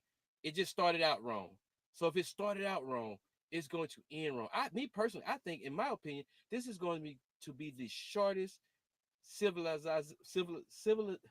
civilization in history compared to Rome, Greece, whatever, New Iberia, Ethiopia, Spain, Germany, or the Bavarians, or Persia, or Babylon, or whatever. I think this was going to be the shortest one in history because it has good potential. But man, are we a bunch of immature, what's the word I'm looking for? Feel like we are privileged and think the world should operate like us when the majority of the world is older than us. And it's a combination. My father used to call it a gumbo culture because it's a bit of this, that, that, and that. Just like English, it's Latin, Spanish, French. It's a combination of everything. And, people in power want to stay in power. Even if they dead in the grave, they want to raise their children to contain and hold on to this power. So I just think it's going to come to an end sooner than other countries or civilizations. Yeah, let's continue on. Trying to wrap this thing up. We did the January 6th thing, the Charlottesville thing. Wow, this is a long lot of notes on this one. He said the phrase of bloodbath. Do y'all think it's gonna be a bloodbath if he is not elected? I don't really think so. I think that's just more propaganda because people really enjoy what little freedom they have, and if you're gonna try to establish some kind of civil war, I don't think. I think you like your Starbucks. I think you're not gonna want to miss your Starbucks because if it's a civil war, they're gonna burn that. That's gonna be one of those. I gotta go. And you're lazy, lady, ma'am, Miss Karen. You're not gonna French press your coffee like I did at home. You're not gonna get an espresso machine and hit that thing. You just want to go in there and spend your money. This is a capitalist country. No, I think that's all just some propaganda stuff to invoke emotions. So let's see here. Uh He said that's the bloodbath party election. Whiskers. What's that? Quote. I'm reading the notes.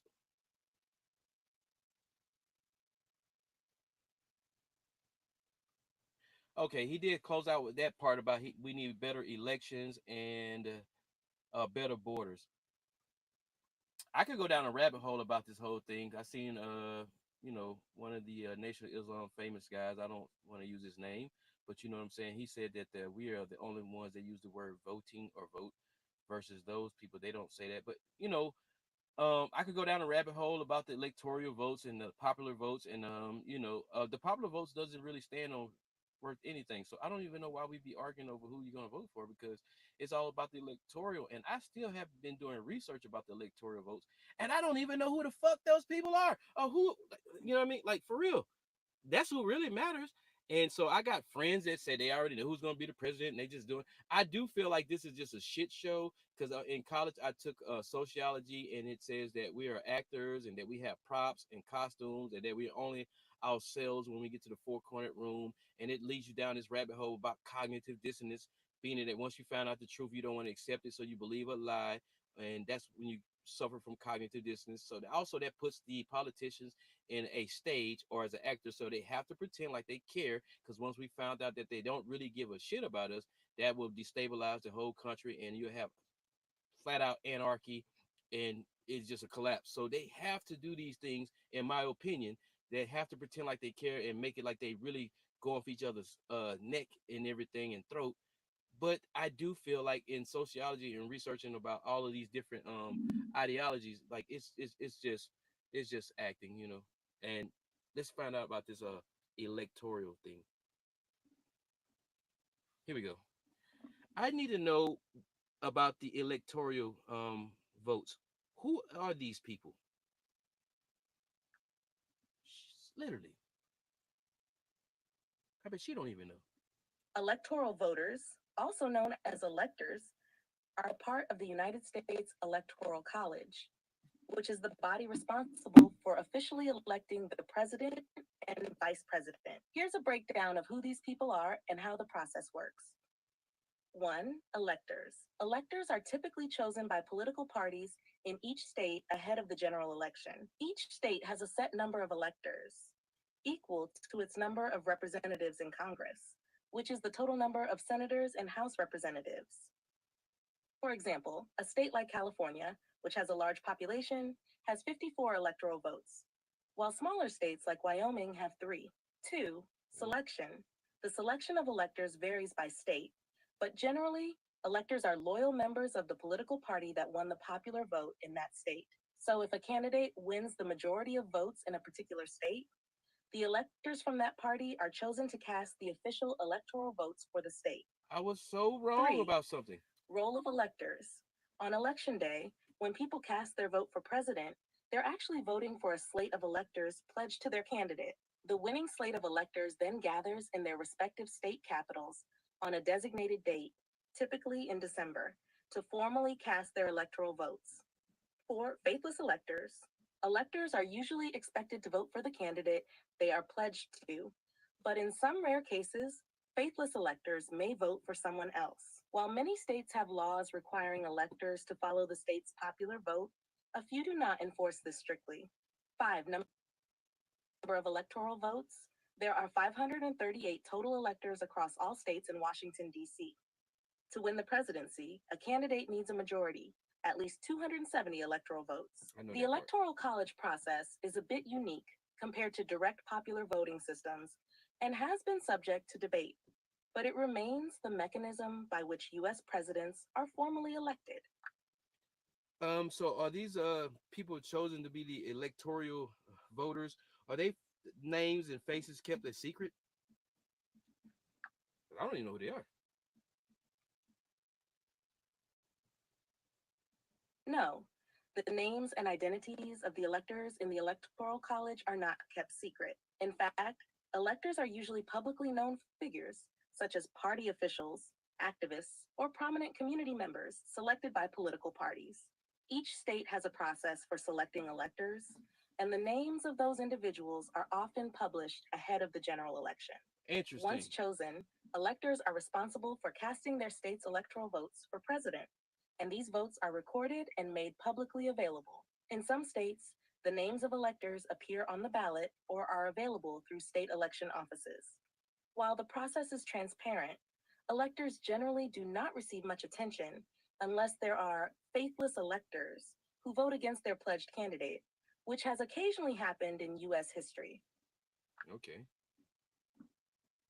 Okay, so the popular vote actually does play a role in the electoral college votes. Okay, that's pretty interesting to know. Now, that changed the whole shift of a lot of people doing podcasts and woke communities and saying these things. And I'm glad I just don't ride no wave based off no show. I'm doing my own research. So we can come back down that rabbit hole later on for an episode if you want to about the whole voting process. Interesting, because I would go down a rabbit hole and we'd be here for like 4 hours. So, because I've been here for a minute, let's continue on. That was pretty interesting to know that the whole popular vote can actually persuade the electoral vote, and that you actually can find out who these electoral people are because they are publicly publicized or their names are published somehow, and you can find out who they are. So interesting. Let's continue on down these notes. We did the whole election part a little bit, or acknowledge that. Huh. All right, we did the January 6th, the bloodbath, Charlottesville, the election process. We actually talked about the border. We're not gonna go back over the border again. Cover that again. He says that. Okay, that's true. True. All right.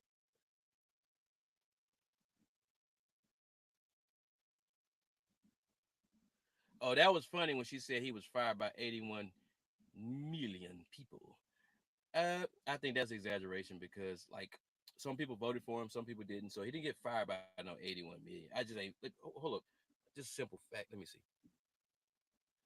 What is the population of the United States of America?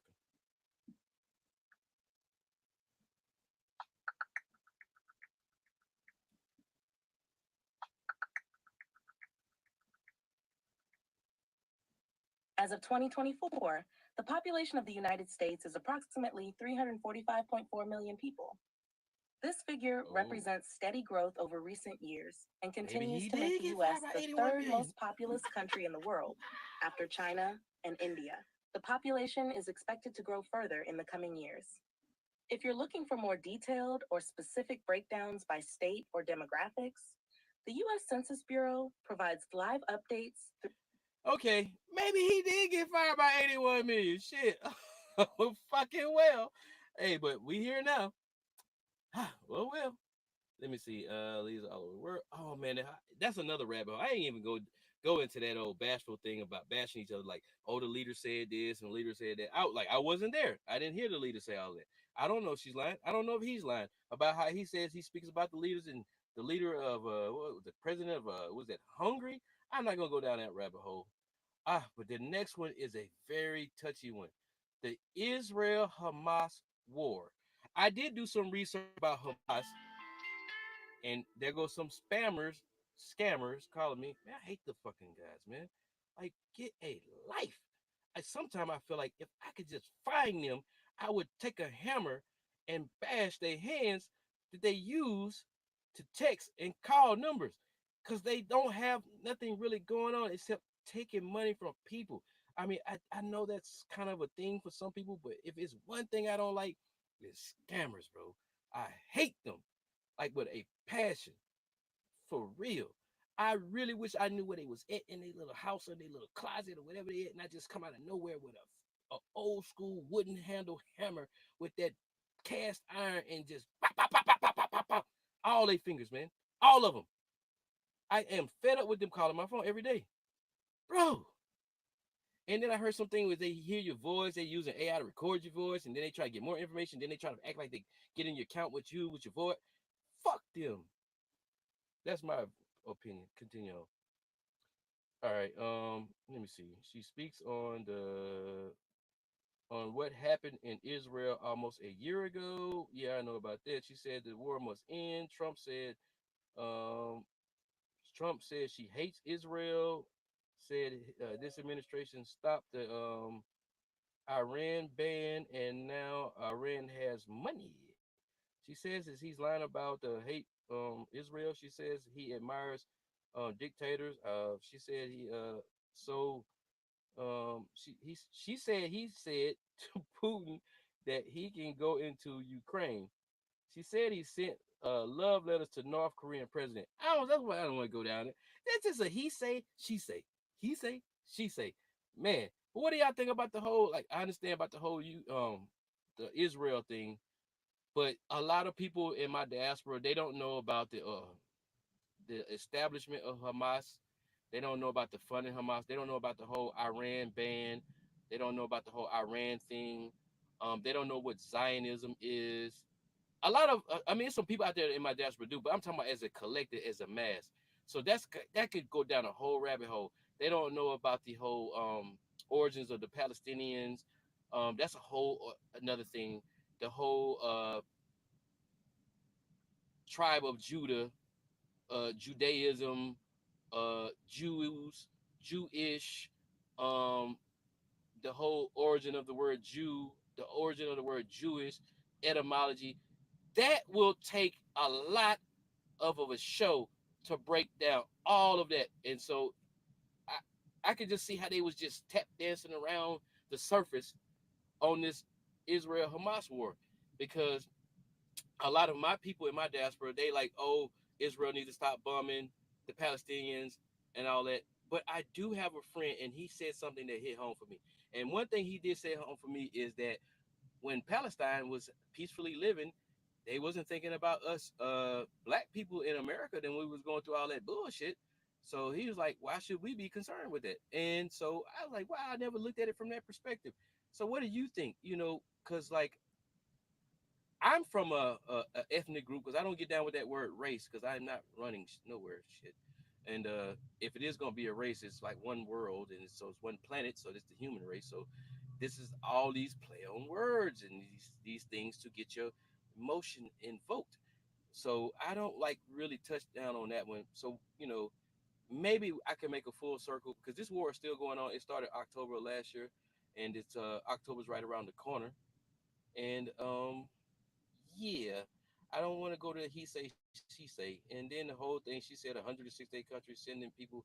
Oh, that was that's bouncing back to the border thing. Trump said it's 168 countries sending people to the USA. I don't know if somebody's sending somebody, forcing someone, and they make it sound like it's Cuba, like when Castro sent all those people on the boat and they all came into Florida.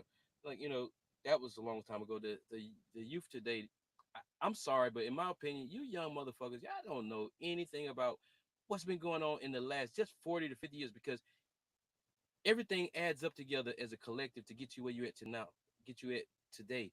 And you wouldn't even know what I'm talking about if I said the Bay of Pigs, Fidel Castro, sending people to Florida. Like, I'm in my 40s, and it's sad that like you have this phone in your hand and these tablets, and you can go read everything, but you just shucking and jiving and buffoonery to get some trends, and you're not even getting paid for your streams or your trends. You're on the dumb shit. That's my opinion. All right, but continue. One of the biggest pipelines. Okay, Biden stops a pipe. Did Biden really stop that pipeline? That big pipeline? Let's find out. Did Biden shut down one of the biggest pipelines over there in Europe? Let's find out. That was the claim. No, President Biden did not directly shut down a major pipeline in Europe. However, there was a notable event concerning the Nord Stream 2 pipeline, That one. which was designed to transport natural gas from Russia to Germany. The Biden administration imposed sanctions on companies involved in the pipeline's construction, citing concerns over Europe's dependence on Russian energy and the geopolitical risks posed by the project. However, Biden later waived some of those sanctions in an effort to rebuild relations with European allies, particularly Germany. In 2022, after Russia's invasion of Ukraine, the project was effectively halted. Germany took the lead in suspending certification of the pipeline, and this decision was supported by the Biden administration and other Western countries due to concerns about Russia's use of energy as a political weapon. So while Biden didn't directly shut it down, U.S. opposition and diplomatic pressure were part of the broader effort to stop its completion. Let me know if you need more details. Okay, all right. So he fibbed on that one. That word, I got that word from DuckTales as a kid. You know, fibbing. You know, he had a little harp, and every time Uncle Scrooge, was it Uncle Scrooge? Yeah, it was Uncle Scrooge, I guess. Well, anyway, if he lied, he had this harp, and if he lied, she would like fibbing. Yeah, whatever, whatever. Um, he did say if this war don't end, he said, let me rewind a little bit. He said when he wins, he will get the war settled. He said Putin built up soldiers when he left office. He thinks that this war could lead to World War III over there in Ukraine. He didn't answer the question, is the American best interest for Ukraine to win? That was the question. He didn't answer that question. And what do y'all think? Y'all think World War III is around the corner? What do you think? Do you think we should be more involved in the Ukraine war? Do you think we need to help them win the war? That's a good question. I don't get involved in that part right there because um, uh, how can I answer like why I don't get involved in that part? I know Ukraine people are suffering from Russia, um, but that's really touchy. You know what I mean? Like that's a lot of money getting sent over there. They better win because we just sending some money over there. I know that part right there. And if they lose, I feel like that would give more Russia more control over there. But I have a perspective on that whole entire war, and we can make a full circle about that later on. But do you think World War III is around the corner though? I mean, that's why, because like wars are really, really complicated, especially when it comes to politics. You know what I'm saying? And so I don't know enough for me to give you a definitive answer or my opinion about the whole situation, because then I could be wrong about something, and I don't want to offend anybody in that particular aspect. I don't really give a shit what you think anyway, but it just at the same time I do care about people's plight or concerns because I have my own, and I would like people to care about what I'm going through. You know what I mean, and help me assist me when I need some help. So that's kind of like where I'm going with that perspective. Um, she said she met the Russian. Oh, that's some more he say she say. I can't go to the he say she say world, man. That's some patty chatty shit. That's what Damon Dash said. Yeah, patty chatty, chatty patty, whatever. Yeah, I don't go down that rabbit hole.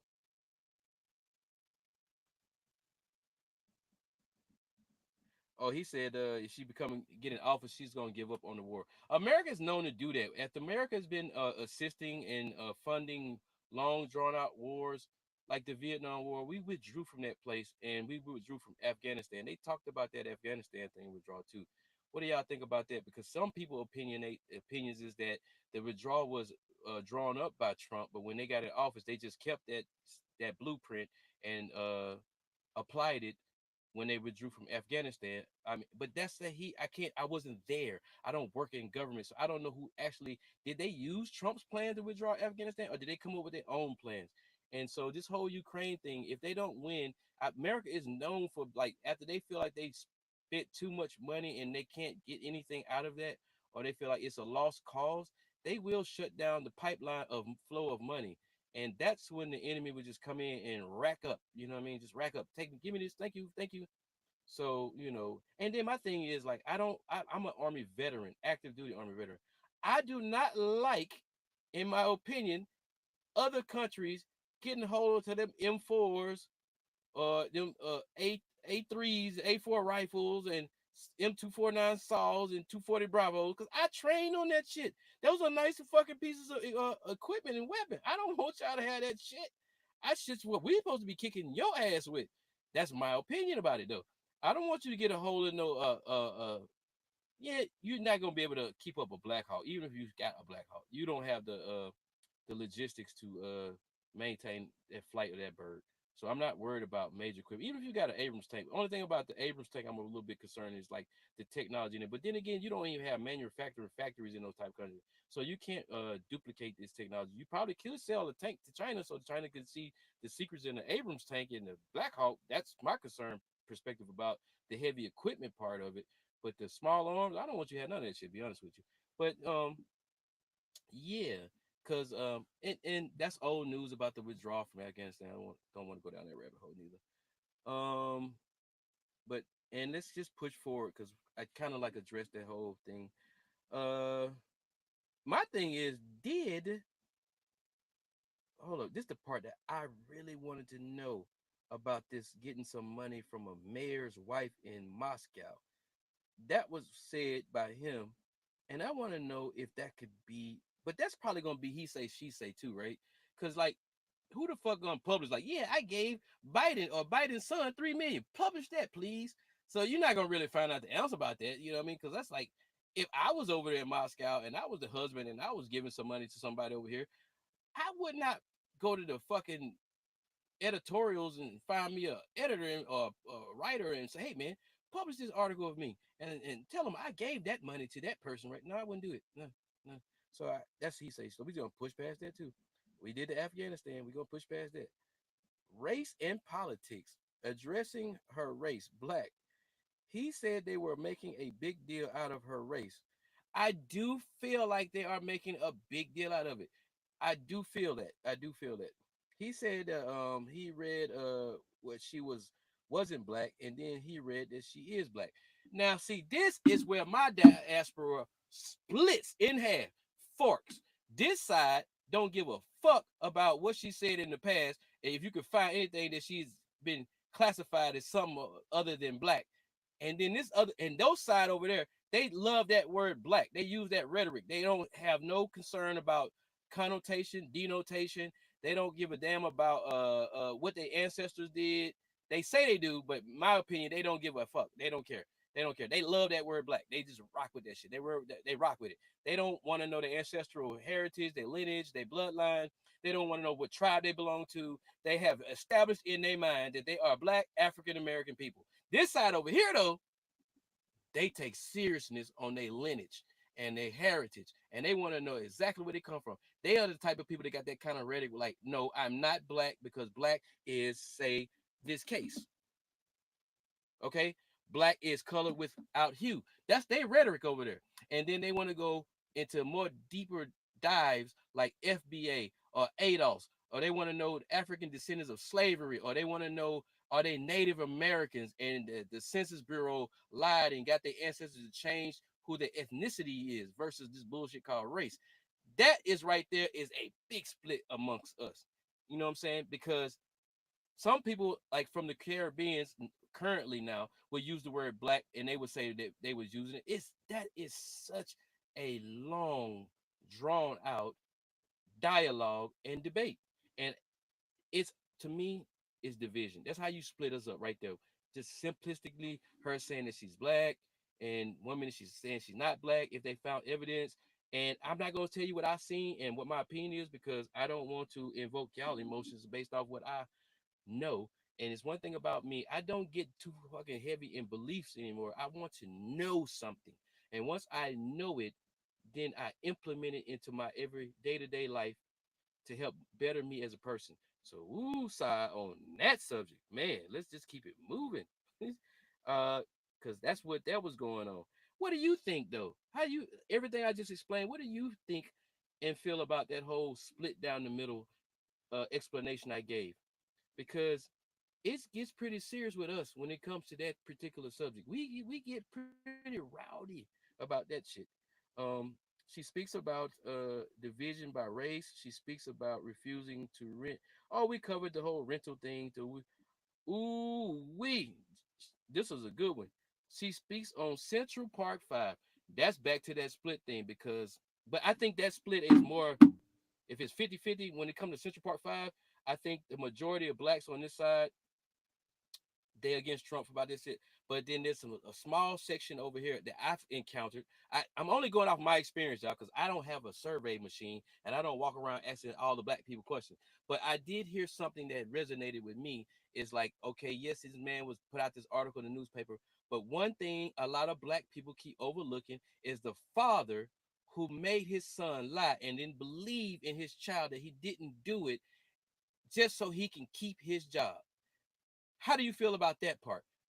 That's the thing. So they want to put the whole article up in our face, but they don't want to bring up a black man that's supposed to have been a father that made his son tell a lie and didn't believe in his child when his child was a child, that he didn't do it just for him, for his own personal security. That's the other side they got going on right there. All right, so let's keep it moving. She said she has a plan. Okay. And she said let's compare plans. 50,000 tax deduction. Ooh, this way it gets, because my friend had texted me this video that I had already seen before, and in the video, they was just explaining how government works with the, he called them the brokies maybe, and the rich people or the poor people type of thing. And so her plan was a $50,000 tax deduction, 6K for your child's first year of life. And he said he has a plan to take everyone's, that she has a plan to take everyone's guns. She actually publicly said she don't have no plans to do that. I remember she said that. Does he have a plan to replace Obamacare? He did leave Obamacare in place. I think he just tried to do small improvements to it. He said the Democrats wouldn't vote for and change it, and it was anonymous, yeah, whatever, anonymous, whatever. He said he is looking at different plans to make it better, and he won't change it unless he can find something better. I have heard other people say that Obamacare is not all of what it's cracked up to be, because it's forcing you to have insurance, and it tends to be more expensive for them compared when they was able to pick their own insurance. I don't know. I'm a veteran, so I cannot fall under that rhetoric or understand how how impactful it can or cannot be to people, because I'm a veteran and I can just go to the VA. Yeah, I broke my wrist and paid free. They put a titanium plate in it because I was hauling cars some years ago and broke it. So I don't fall under that realm of healthcare insurance thing. Sorry, I can't speak on it. It eludes me.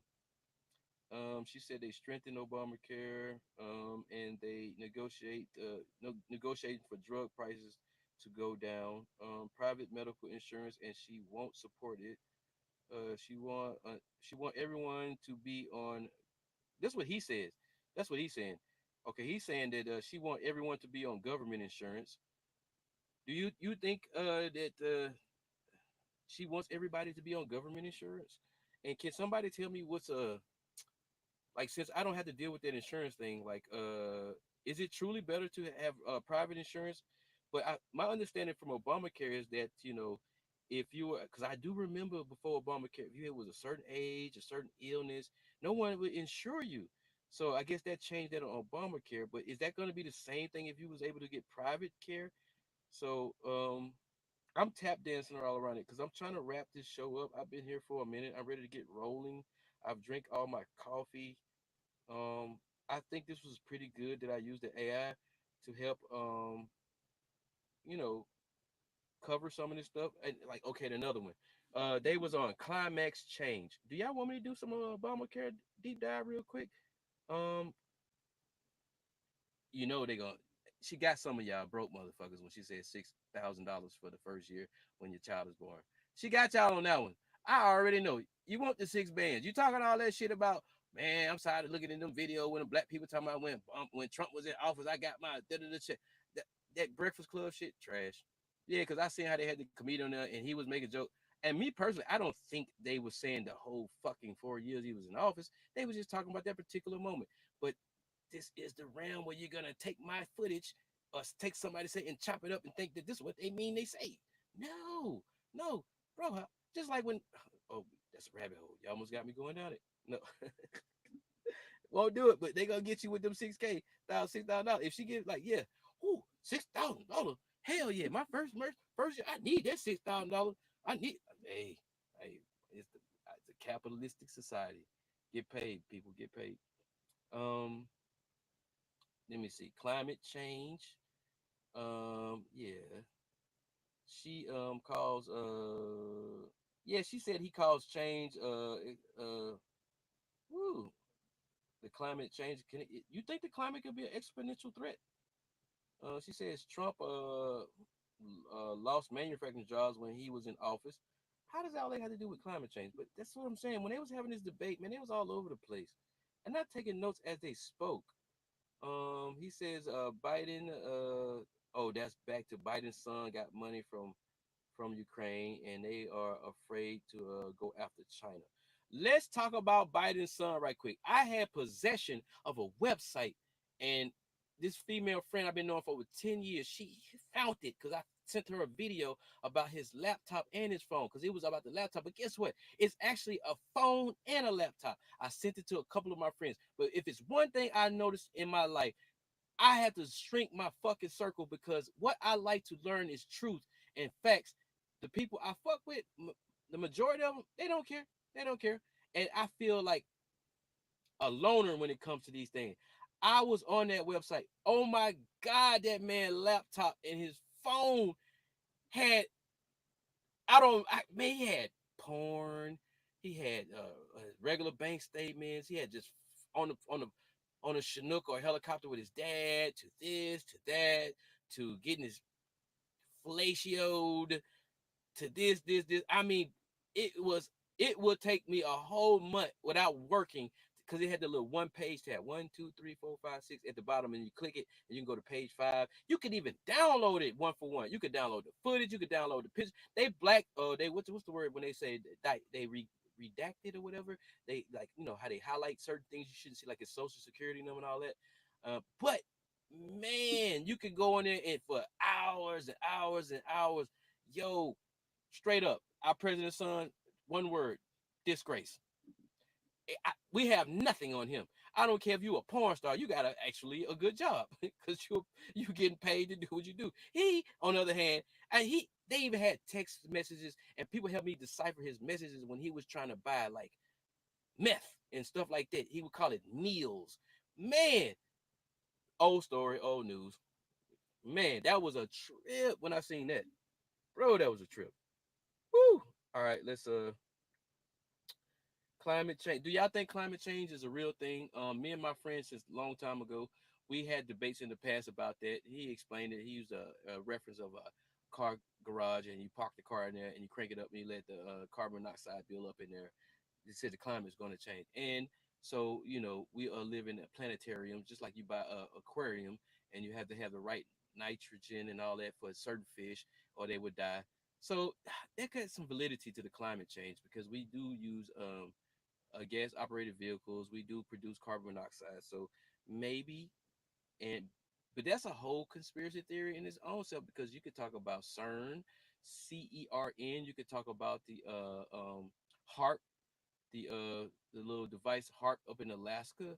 A lot of my diaspora don't know about certain things like that, and you could talk about what they call it. You call it chemtrails, but the correct terminology is geoengineering. Yeah, you could talk about geoengineering. They geoengineered in the Vietnam War. Like over there in that part of Asia, there's only two climates: the dry season and the monsoon season. And in the dry season, they was trying to do a psychological war, and you can look it up because they was trying to make it rain in the dry season, and they used these particular planes and they dropped certain compounds in the cloud at one altitude and another altitude, and when they combined, they created fake clouds, rain clouds, or whatever. You can look that up. That's quick backstory about that geoengineering part. Um, whew, let's continue on, man. Yeah. So that whole Biden's son get money from Ukraine thing, that's old news. Let me see.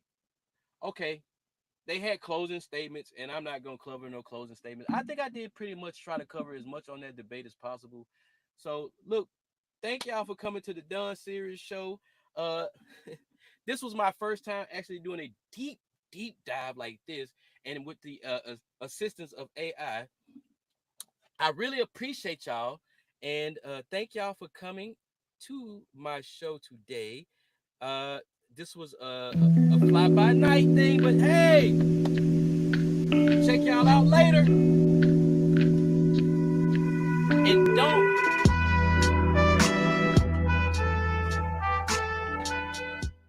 And don't forget to subscribe to the Don Sirius Show. This is your host, Don Sirius. Thank you for coming out here today, sticking around with me. I know I might have invoked a little bit of emotions. I might have upset you. I might have liked you. Might have got your support. Hey, check it out. I'll be doing this more often. Peace.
I absolutely love